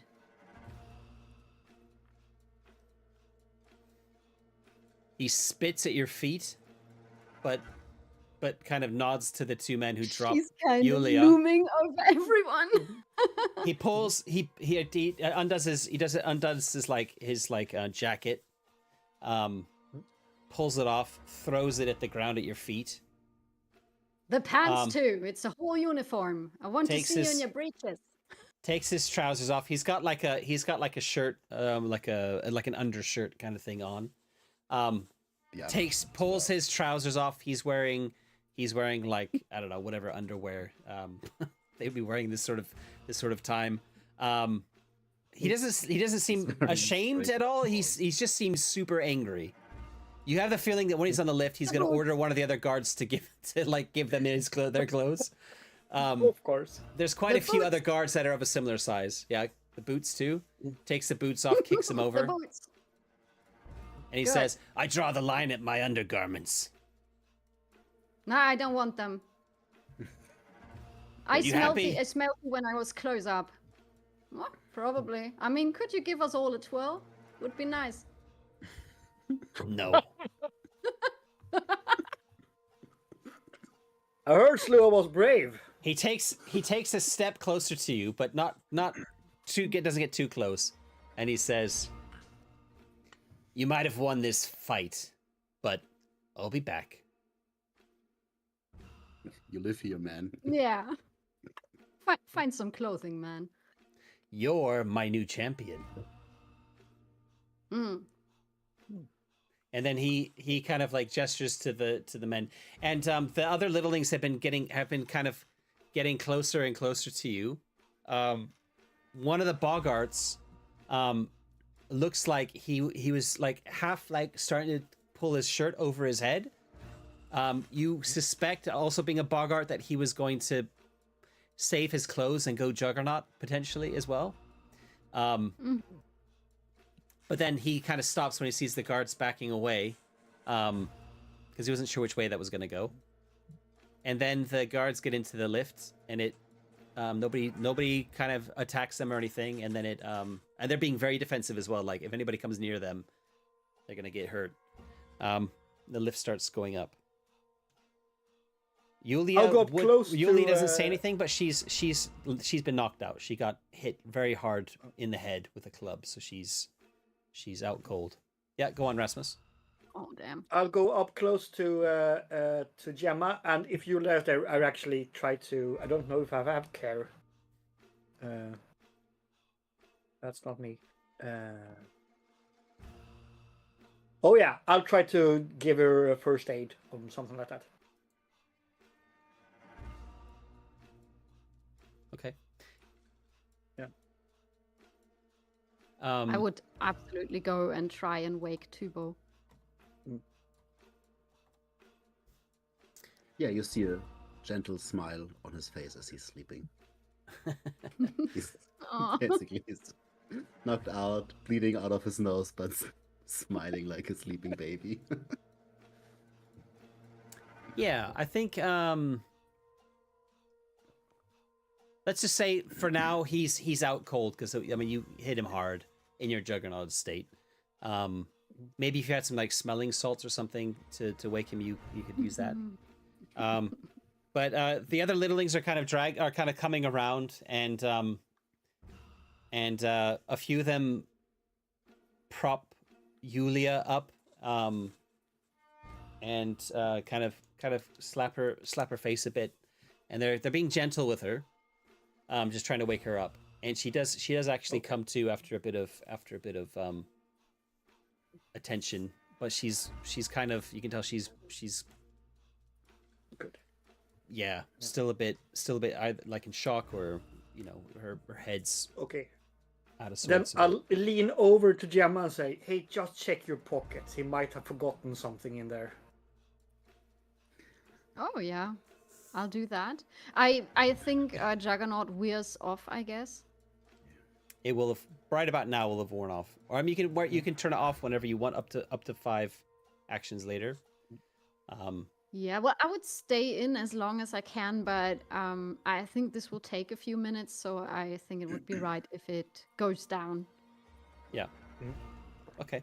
So it goes down at right about that point when Icarus recommends you look through the pockets. Yeah. Oh. I rolled a 5 on the kind of the luck die, which is good for you. Ooh. So let me have a quick think. Give me a d6 roll. Yeah. That is a 5 too. Ooh. Okay.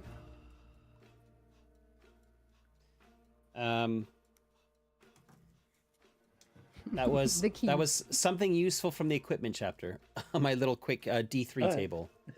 So if you rolled a 1 or a 2, you would have got some coin, which maybe you could have used, maybe not. 3 or 4, you would have got a knife. And on a 5 or 6, it's gonna be something useful that would be hidden in a pocket. You could have forgotten. That could be forgotten in a pocket. Keyskit. Yeah. Grappling hook. I'll have that. I'll let you choose. I'll let you choose from the following. He has a fire starter, which is like a medieval lighter. A key.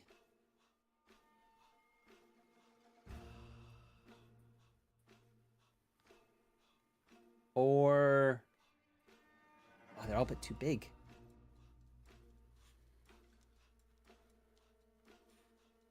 Oh, or a flask Yeah. with something inside. Oh yeah, I'd go for the flask. If that is. Medicine. Yep. Matt, did you get my message? We can play it later if you want to, but it's in my private channel. I wrote back. Yeah, wrote back. Oh, you did? Okay, sorry, I didn't see that. Yeah. Cool. Excellent. Thank you. Yeah, so you've got a flask. You kind of unscrew. You kind of go through the pockets. You do find it. It's not super big, but you unscrew it, and you give it a sniff, and it's some kind of spirit. Maybe like it's has a very strong smell of. You think it's got honey in it. So some sort of a like honey liqueur of some description, maybe, or maybe honey's been added to something else. It is has a very strong, like you can smell the alcohol. It's quite a strong amount of it. Now in a prison where people are, especially on a level where people are, you know, it's very hard to get food. This could be a very you know, this is very good currency. This is hard currency that can open a lot of doors potentially, if you needed to. So, what do you want to do? Someone comes up to you, actually, while you're waiting. It's a sylph, kind of an older sylph gentleman, and you know, looking like they all do, like he's kind of bouncing on a cloud as he's walking over to you. And he says, very, very impressive display of strength there. What's your name? I think I heard someone say Gemma. Is that your name? Yeah, that's all right. What are you doing while he's coming over to you and talking to you? Because you've come out of Juggernaut. Your clothes are kind of in tatters. You're trying to kind of keep yourself a little bit covered so you're not like surrounded by all these strangers, kind of mostly naked, kind of, I guess. But they're kind of, yeah, they're also kind of like trying to help out you, Yulia, and some of them are kind of looking away and trying to kind of give you a bit of privacy. They seem to be quite civilized, actually, rather than some sort of like bunch of, you know, yeah, like reduced to some sort of very, I don't know, Neanderthalic level of savagery, kind of, you know. Like weren't sure what to expect down here, but they all seem to be kind of normal. Yeah. Yeah. So what are you putting on? Are you putting on the uniform, or the guard's uniform, or are you putting on the other prisoner uniform, the inmates? I take the prisoner uniform to pull that on, and I just wanted the guard uniform Okay. to get the honestly boots. to make Yeah. them make that guy feel bad. Yeah. So that's it. If the boots fit, I take the boots. Like good boots are a good thing. Yeah, probably. Let me roll again. I rolled a 1. Unfortunately, they don't fit. He's got Are they too small? He's got tiny feet. They might fit Icarus. Yeah. Yeah, They're definitely not gonna I'm fit Tubo. just looking at. Yeah, I'm looking at Icarus. Hey, maybe try these. Oh yeah, I pull off my prison sandals or what I have and check them against my feet and then put them on. Do they fit? Yeah. Should I roll as well? No, that's fine. That's fine. Okay. Good. Because I rolled a 2. Yeah. So the self comes over to you while you're kind of pulling the prison clothes back on. Says what he said about, I heard your name was Gemma. Yeah. So you've come down here at a most opportune time. We're actually trying to get as many people down here as we can. We're about to All we're right. about to break out of here. I'm kind of looking at Paquita. Yeah. Was Paquita the name? Yeah, I think Yeah, so. Right. Paquita. Yeah. You can't. You don't see her I'm kind anywhere. of looking at her. Where did that slewer go? Yeah, you don't see her anywhere. Oh, great. Oh, so you going to get out of here, huh? Yes, I've been working on it for. I've got a plan. And we're going to. We've nearly broken through 2 places in the wall down here. 2 different places. I have no idea. We have no idea which direction is which. Well, that's not true actually, because they're in the corner. They should be able to fairly easily tell. Yeah. Corner? Bucket? If you look, I mean, if you look up at the top of the bucket, you'd be able to on a bright day, you'd be able to see through the mesh, and you'd be able to see like where the corner of the wall is, where you'd be able to tell. Oh yeah, that's true. That's fairly true, yeah. fairly easily, which like be able to Mhm. orient yourself fairly easily. I would suggest, especially this particular guy. He introduces himself, by the way, with the name of. Let me check my notes. Dal Soffer. DALL SOFFER. Oh. Huh. Yeah, well, We're going to break through these 2 holes simultaneously. Do you know what that means?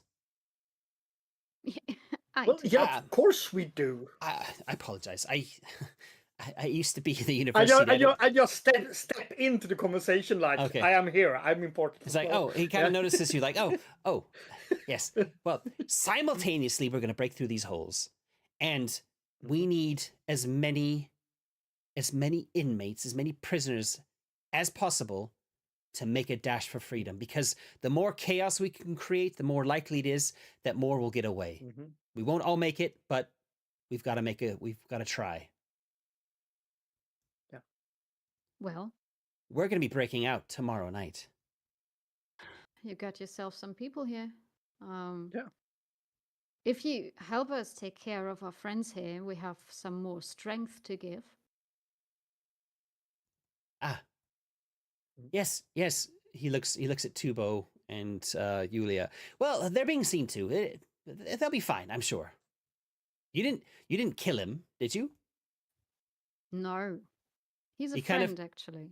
He kind of leans over Tubo and kind of gives his head this little prod with his like toe of his foot. Tubo wouldn't have felt it anyway, because he's basically made of cloud, right? He snaps. It's like clothing around a cloud, so it wouldn't be very a very hard poke. Oh yeah, of course. Yeah. A friend of yours. Well, that's if that's how you treat your friends, I'd hate to be your enemy. Yeah, remember that, eh? Yeah, I will remember it. Yes. Are you threatening me, sir? No. Oh. Yes, actually I am, but yeah. He looks thoroughly confused. Okay.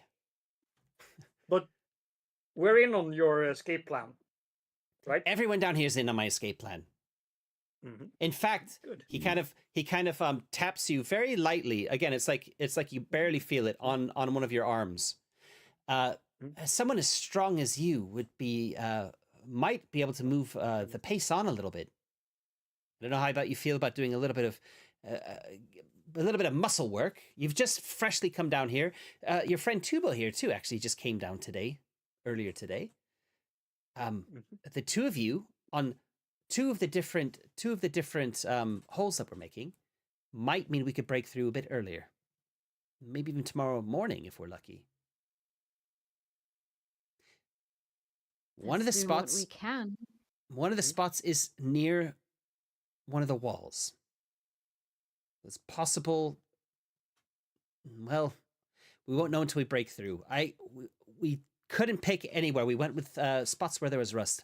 I don't know if you know anything about rust, but rust and metal like this, it basically makes the metal very brittle, and you can break through it if you've got something strong enough. And well, most of the people down here I had to work with what I had, and they've not eaten very well. They're not very strong. So 2 strong specimens like yourselves might be just the thing we need.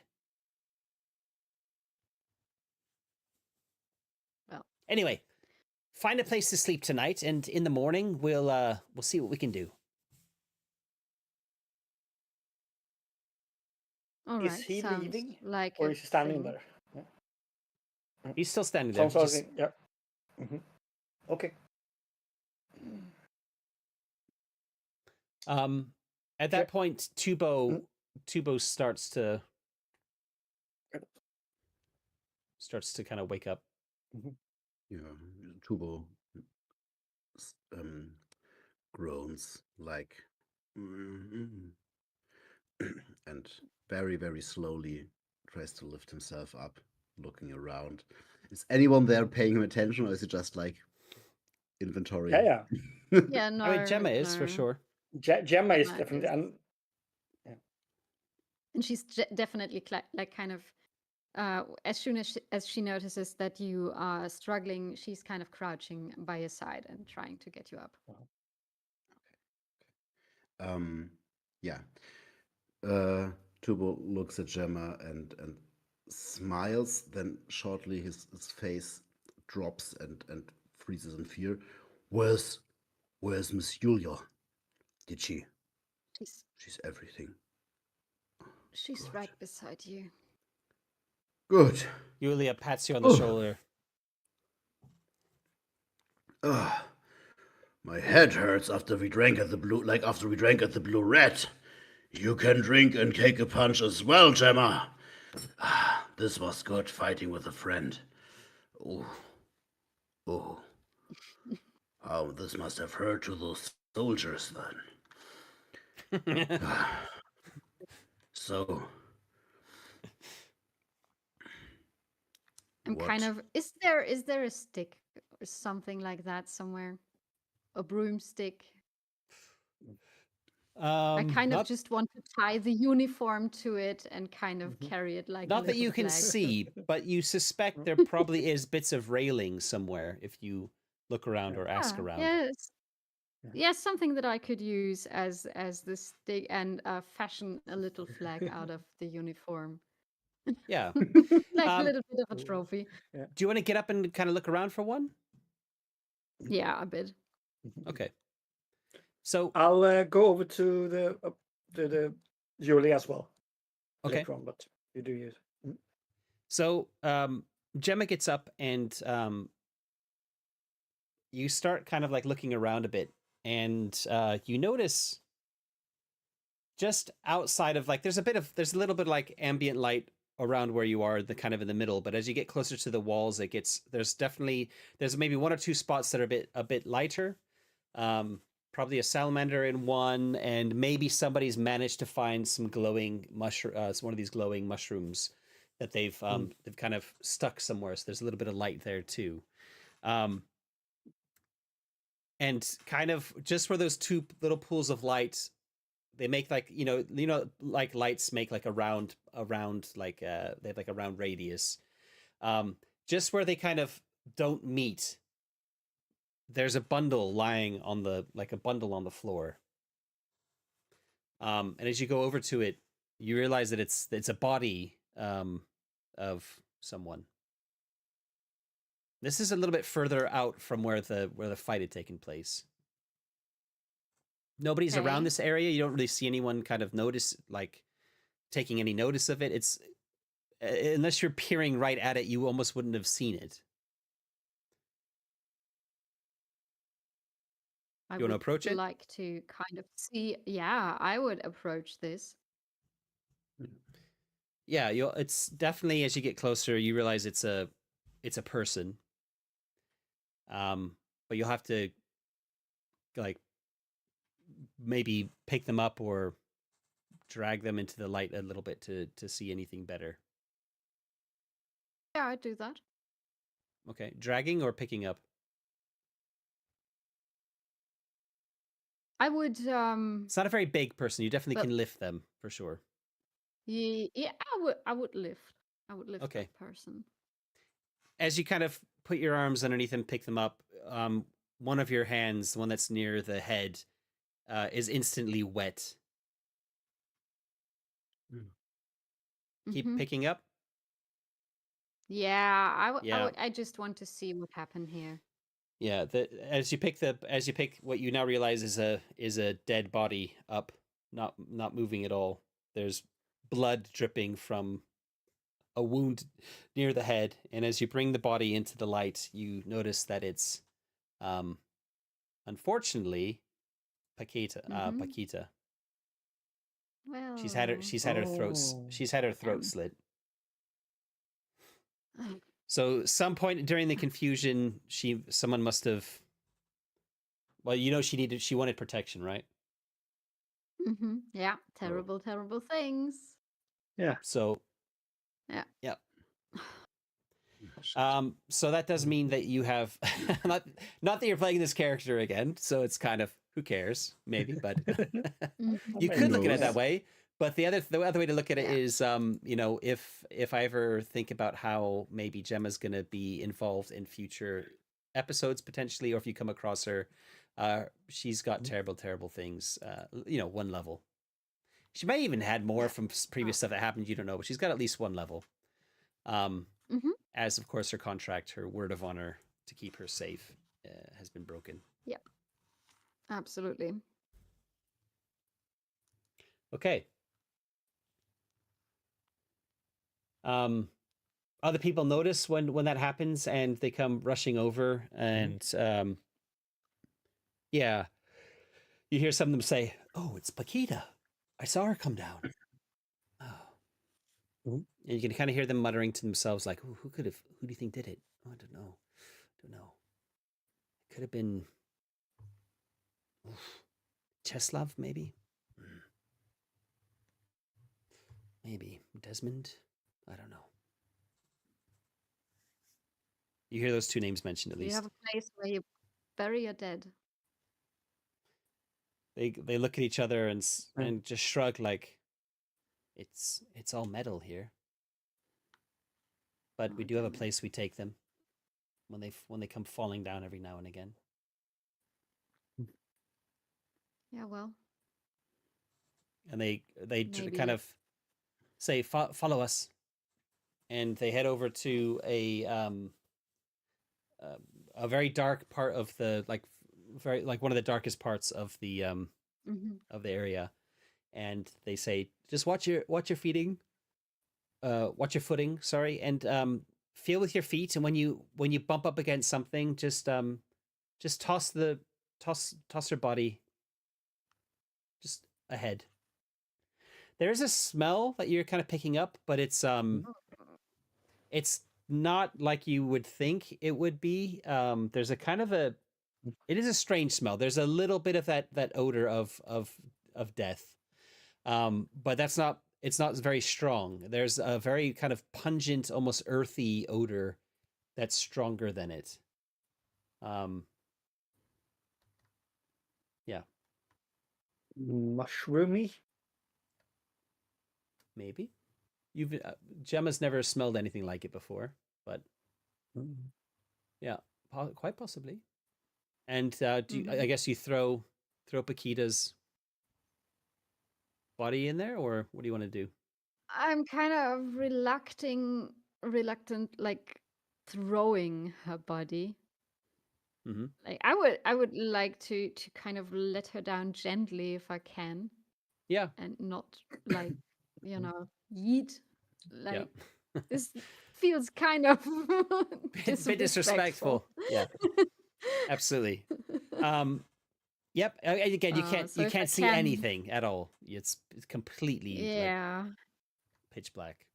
But yeah, okay. I'm Yeah, kind of I feel like I don't want to see anything. Like I have a good inkling about what I'm kind of expecting here, what is to be expected in this. So I'm kind of feeling around with my feet, but I would still kind of maybe go a bit deeper into a bit of the pile and then but gently let her okay. down. And like not So too deep, like I'm not this is icky, but still it's like I don't want to kind of just go like, okay, bye. This is okay. not how I want to do this. Sure. So Oh, as you get, you have known her a couple of hours. That's good. yeah. Yeah. You've you get to the I edge don't really of this. mind it. Yeah, I get you. Of Your the foot, pile. you I guess it's a pile. yeah, it is a pile.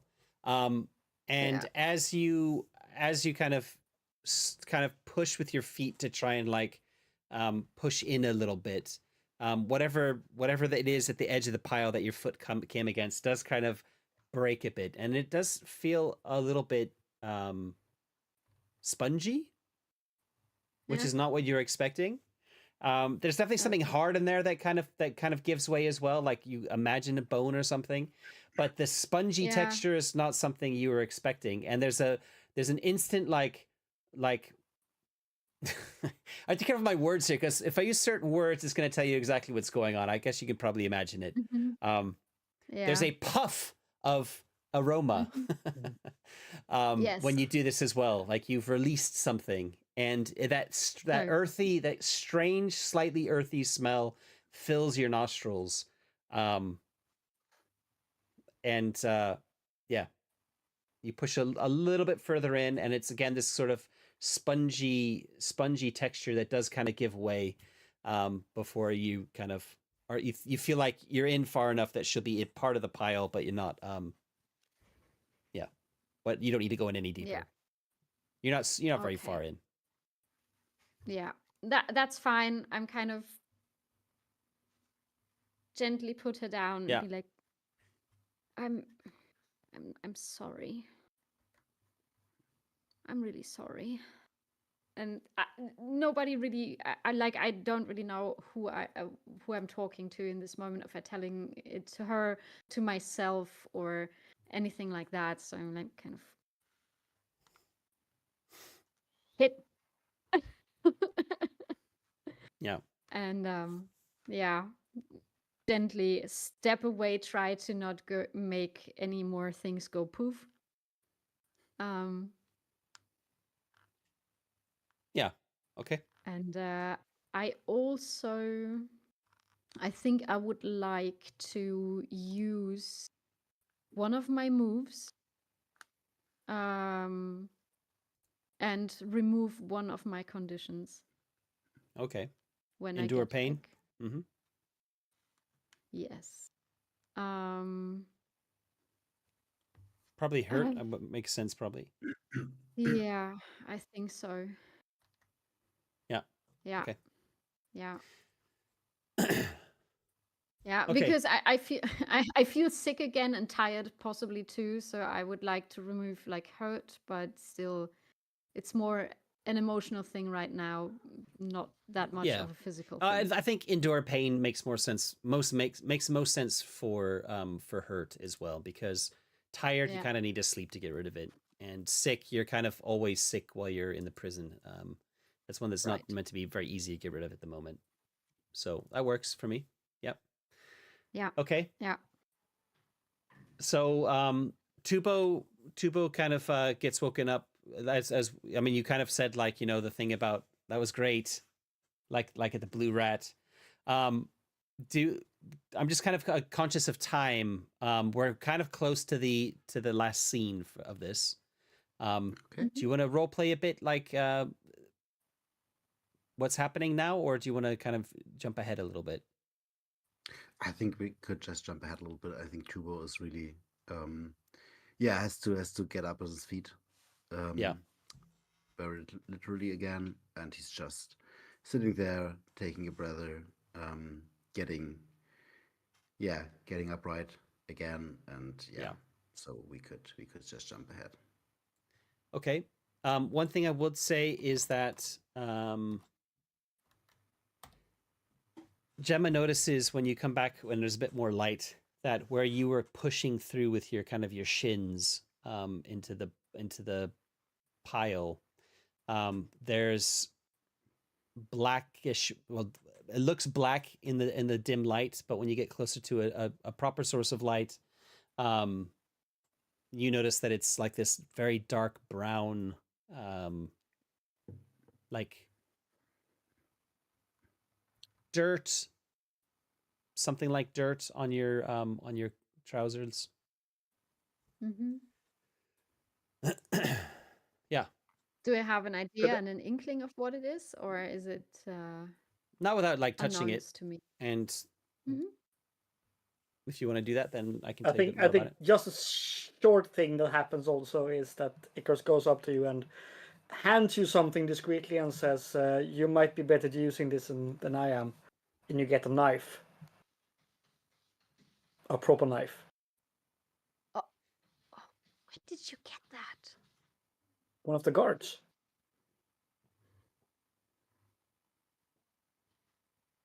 Oh, sir, surprise me.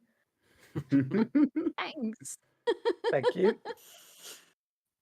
Okay. The one thing I There's a did you fairy wanna- in my good books now. Yeah. Did you want to touch the substance or not? Yes. Yeah. Okay, it's kind I of would gritty. It kind of it definitely is like sticking to your clothes. It's not going to be very easy to get it out without kind of like scrubbing them with some water or something. But it's a kind of gritty, sticky powder sort of substance. Mm-hmm. And when you kind of smell it a bit, it smells like that smell I was describing before. But this one actually also is maybe half that and half like dead thing. Yeah. So a bit smellier. But the other smell is kind of canceling it out enough that it's not like people are going to be like, "Oh my god, what is that smell?" It's kind of like it kind of like somehow balances it a bit, which is why it doesn't the whole downstairs and the rest of the place doesn't stink. Right. It is doing something to kind of cancel out the smell, but when you get your nose right up against it, you can't kind of ignore it very easily. Ah, goodness. I'm not going to give it a lick. Nope. Why should you? Let's get out of here. Yeah. So Yeah. long story short, Yeah, well, maybe a rest. you look around again for something to tie the clothes to make a flag like you originally wanted to find, and it looks like there's been some sort of a contraption that has been built using the railings. They've been kind of lashed together with some rags, and have been made into a sort of well, basically like tools to try and smash through or chip, should say, chip at the away at the walls. And the gentleman that you'd been talking to before, the sylph, when he kind of notices you, when you kind of ask about it, which I'm assuming you do, Dal, his name is, he tells you that his if they don't want to make too much noise, because if it sounds like they're pounding on the walls, then the guards might come and see what they're doing and put a stop to it, and maybe try and patch up the walls. So they've been trying to get these tools to try and try and be able to chip at it a little bit in a more of a quiet way. But he says, but we're not worried about noise. I think tomorrow, when we get you and your friend to smash through, we want it. It doesn't matter if it's loud, because by the time they come down to investigate, we'll be out. We're very nearly through. We've actually gone through in a few places. We can actually see light on the other side, on one of the holes at least. The other hole, it's a bit dark on the other side. We have gotten through.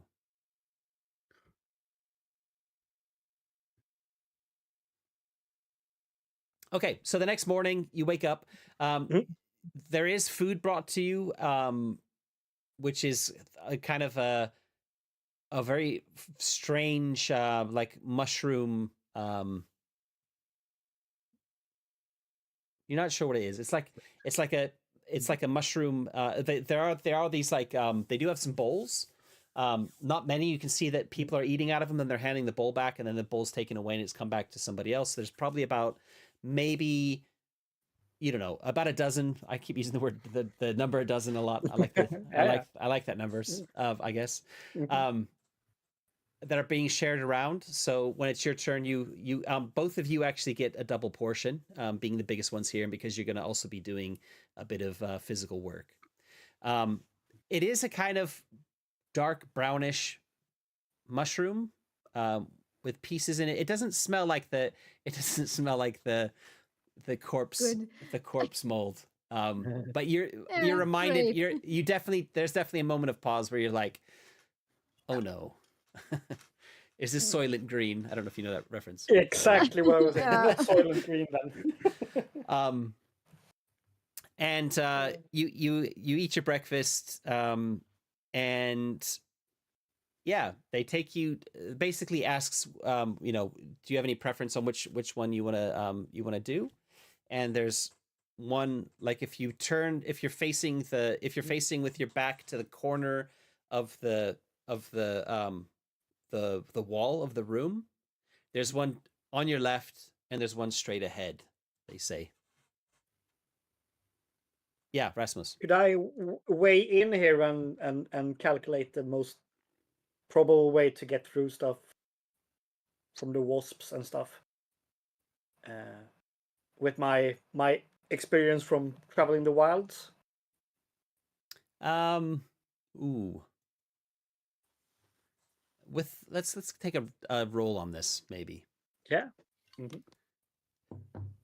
Which I think probably the way you're describing it is probably going to be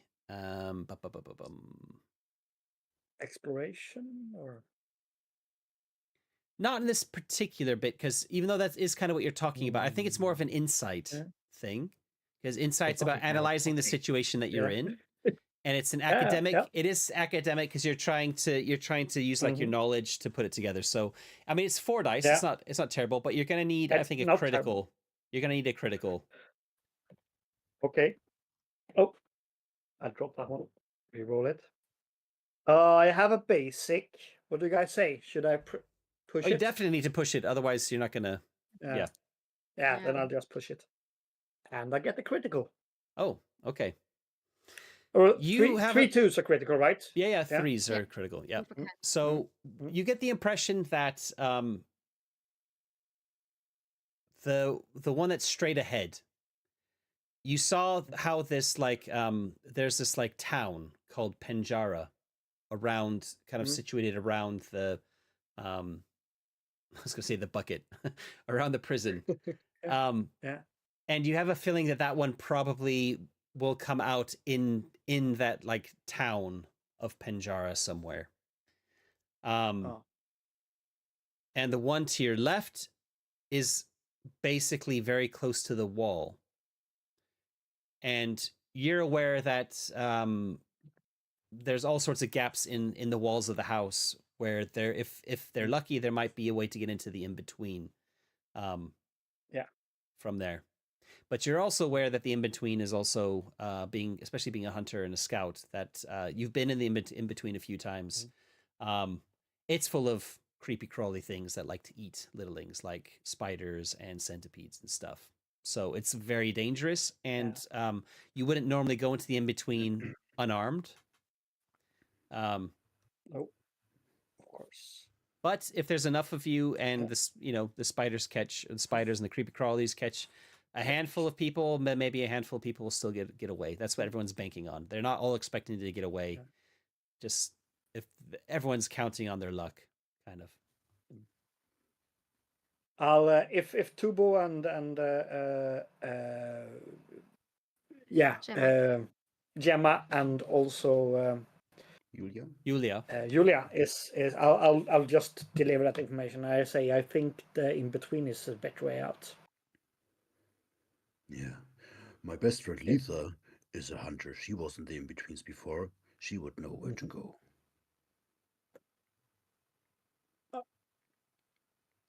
Good. That's a good plan. We're here right now. Okay, I wasn't sure. Yeah. Well, I grew up in Penjara, but this place is where they will They will just swarm the city, and I think they will take the routes outside. They will, and then they will find us because we have nowhere to hide because we are prisoners, right? And We should run if to the they in-between. swarm the city, the in-between are gonna be more just creepy crawlies, not more Slua. And I fought centipedes. And spiders. Good. Good. Ritlings. Wow. You did fight them in the So- arena with weapons. So it was kind of like Gladiator. Yeah, sure. Yeah. Yeah. Do we have tools to break through the You can- holes? You of can those spend a bit walls? of you can spend a little bit of time like in fact, well, it actually makes sense probably if Dal spent a bit of the time last night and this morning refashioning the tools that they'd been kind of picking away at to make them more into like sturdier, to be used more like hammers almost. Although It's okay if they don't look as hold on, they don't look quite as sturdy as a hammer. Like if you really put all your weight behind it, it might fall apart. What was your They got question? a bolt or something like that, probably. A bolt? No. Okay. No. Well.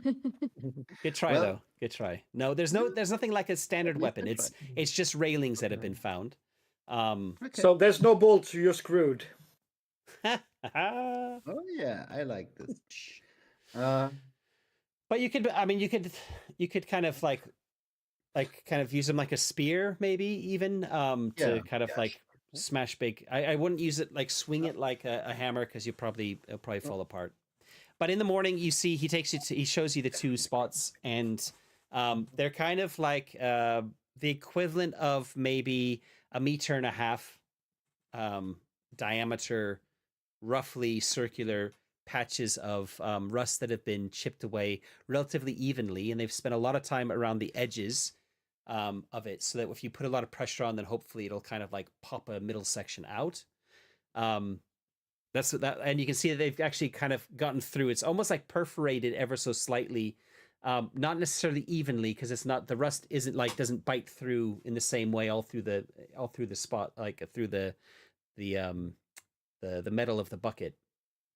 But they've been at this for quite a while, you can tell, and you do reckon that. I mean, Tubo is almost the impression that you could probably kick it down.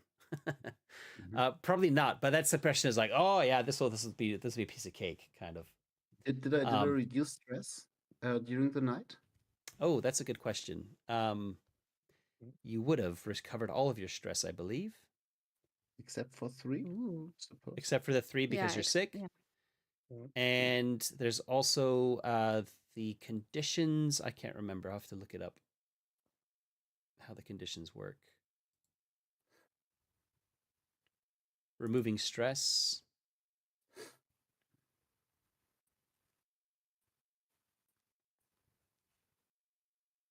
Yeah, I'm not sure.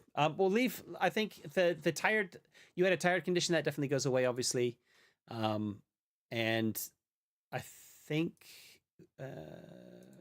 Were you the only one with a condition? I'm confused and I'm sick, so sick would I not think share. confused can go away overnight as well, for sure. Yeah. Not that So everyone should be back to just having the sick condition and 3 stress. Yeah. Okay. Okay. All right.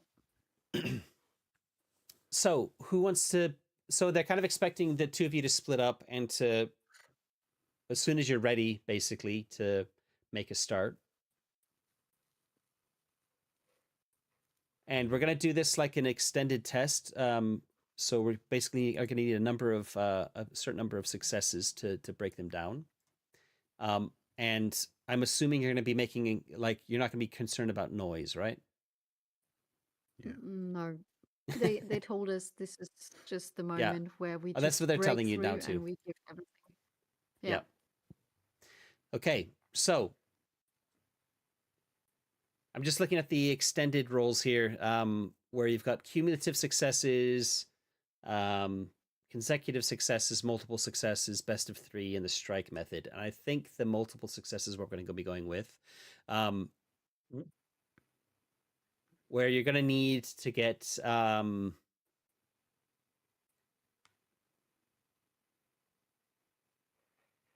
Let's say 2 extreme successes, or the equivalent.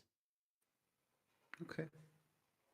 So each one. so Tubo would go for the Panjara exit, and then because he knows the city somehow, Mm-hmm. would go with Yulia through Panjara. Hopefully get Yulia some clothes that could disguise her probably, and then sneak out of the city, closing into the wall and hoping to sneak into the in-betweens. Okay. Hopefully meet up there with the others as well. Okay. Or maybe even they don't, because I mean, if you could break Or the you just could break the hold down, break but the you don't hold and have to go to the other one Yeah. too. Exactly. yeah, that would be okay. Yeah. Or like if you're through first, the other person can come help break the second one down too. Yeah, Mhm. yeah. Sure. Yeah. Okay. So because you've got some tools to help you, I'll let you each have a +1 to this. And Alright. obviously Tubo gets a free reroll, I believe, or is it a +1? I've not got your I get a character sheet open +1, so +2. because Alright. of breaking things. Hey, Tubo and Gemma, it could also be quite good if the hole into the Panjara is the first one, because then the alarm is going in the city and then we sneak out the other way. This, this would be not so good for those that go into Panjara, right? No, People should but have better for equal us. chances. Okay. I don't like They this. should. We're not going to sacrifice people. No. I didn't sacrifice. Just if you want to come back here, this is gonna be the sneaker way out. Yeah, but we still won't get all of them out. Come on, let's give it a try. Yep. Yeah, we see who Accepted. goes there first, Gemma, and Tubo like just gives you the predator handshake. Yeah. Oh, of you're making course. everything a competition. I see. Okay. There has to be a little fun in it. All right. Oh well. Ooh, yeah. All right. Let's Mm. see. Oh yeah. I This got is hmm? I got 5 6s. Whoa. With Gemma's on the reroll, I in-between, did right? push it. Yeah. Yeah. Gemma's on the in-between side, or I'm saying the in-between, the wall side. Okay, Yeah. and what did Tubo get? Tubo has an extreme and a critical. Okay. Oh. So Gemma basically just tell us how you smash through. I would give this wall a good measurement, and then take something blunt to have in front of me, and then just run. I would just give it a bull's charge and just barrel through that wall. Okay. Yeah, you can find something which probably breaks a bit as you smash into it. Yeah. But it I does. would use it as a shield, like kind of cover my Yeah. torso and use my body force to get through Yeah. it. Yeah. So you're the battering ram. Yeah. Yes. Yeah. Yeah, you smash through this hole and it kind of rips open, but not cleanly. It kind of like is, if you imagine like if you're opening a can or something, and there's that one bit that just stays attached, so it's kind of like smashes up. People can We have climb a door. through. Yeah, pretty much. And you notice the first thing that you notice is that it's very dark on the other side, and all you can see in front of you, there's a salamander who's there waiting, and she kind of like lights her hand up and puts it through the hole you've made. And the wall of the house or the basement is very close, and you don't see any crack into the in-between here at all. It's just just a wall. Oh no. And if they go to the left, they're going to go right into the corner of the wall. If they go to the right, they'll be coming to Panjara. I mean, there might be a way into the in-between somewhere else. They might be wanting to look, and in fact, that's what she suggests is, I'll go through and I'll go running down into the corner and see if I can find a way into the in-between, because that was the plan, is to find something like that. Good. And she goes darting So, out. Meanwhile, So that makes a huge amount of noise. Both of you kind of smashing. Yeah. You do it roughly at the same time because you were probably trying to time it so that it's more or less happening together. Do you want to then go help Tubo for his second smash? Yeah, I do that. So with the help, I'm coming running. you give a +1 to your attempt with help. Yeah. Ah, that's sweet. And only someone of impressive stature not that can I- give you the help. Sorry, Not that I Icarus. needed it, no, but I got it. No worries. I got a critical and an extreme again.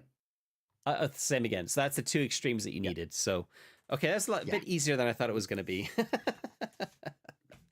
I mean, 5 successes is an impossible success. That's very good. Yeah, that was wild. Carmen So once Tubo again would just have rolling spared crazy. The tool. Yeah. Tubo would have spared the improvised tool and just wrapped some cloth around his fists, and he would try to punch through, and Jen just pull it out, Pry it open. Okay. Yeah, pry it open. Yeah, right. you managed for sure. It's maybe even more of a jagged opening than the other one because of how you've been kind of like smashing and bending it a bit. Yeah.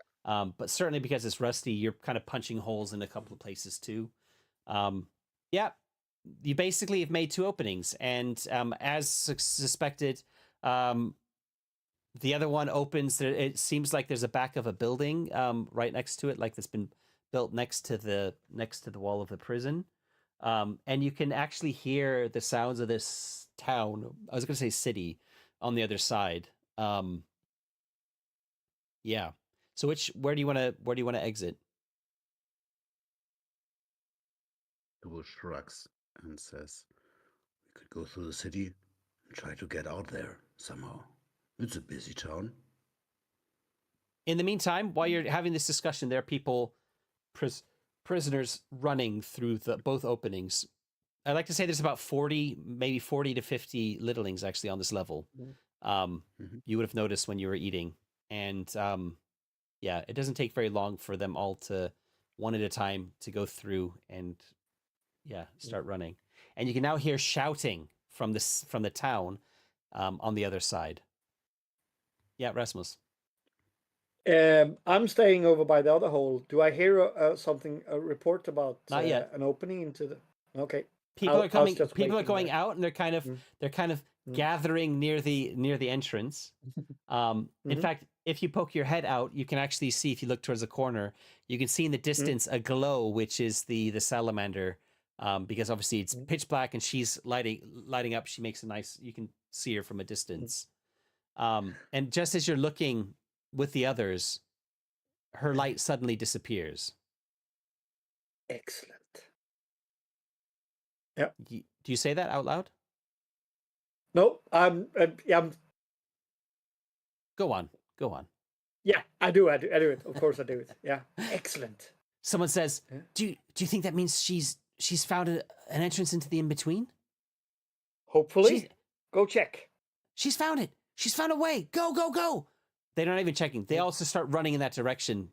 You can hear people cursing as they fall over and stuff in the dark. You can't see what they're doing. And then a short time later, you see the light reappear, and she's like waving 2 hands like this. And then I'll shout over to the others. Ultra adversa. That's and I hopefully Julia recognized that as a Sentinel's cry for attention. Okay. Yeah. So Her head whips over to you. Yeah.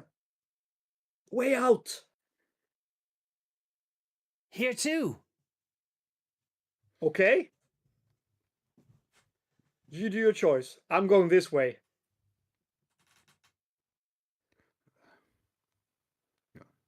Tubo has total decision paralysis, so he just. Yulia's not. We'll go wherever Tubo goes because he's kind of like the one looking after her at the moment.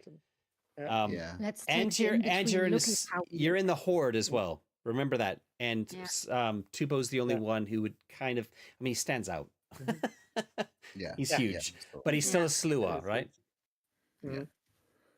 Yeah. so the wise decision Gemma would is be also to- inclined to go to the in between. Like she's kind of, her body is drifting into the other direction because she doesn't want to put up with the slua, and I think like the prison garm is kind of recognizable.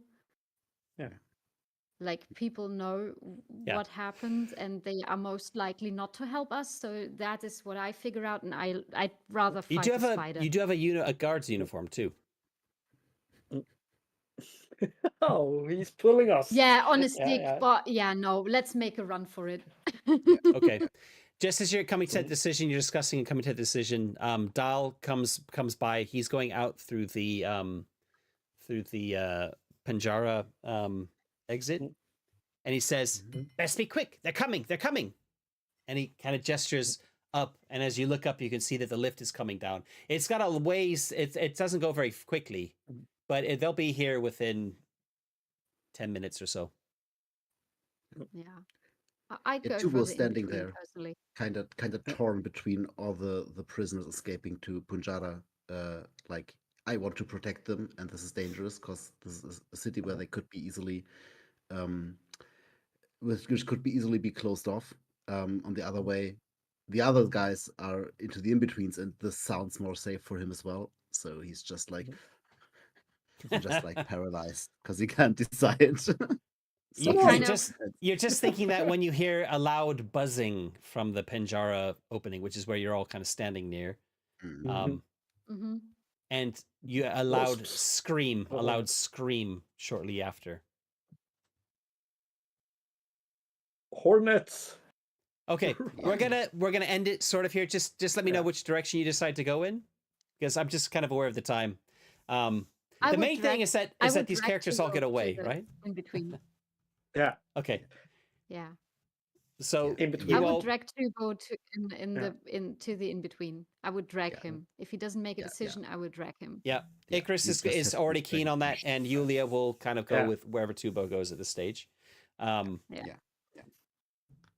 Okay, so that's what you do. Do these characters survive? Who knows?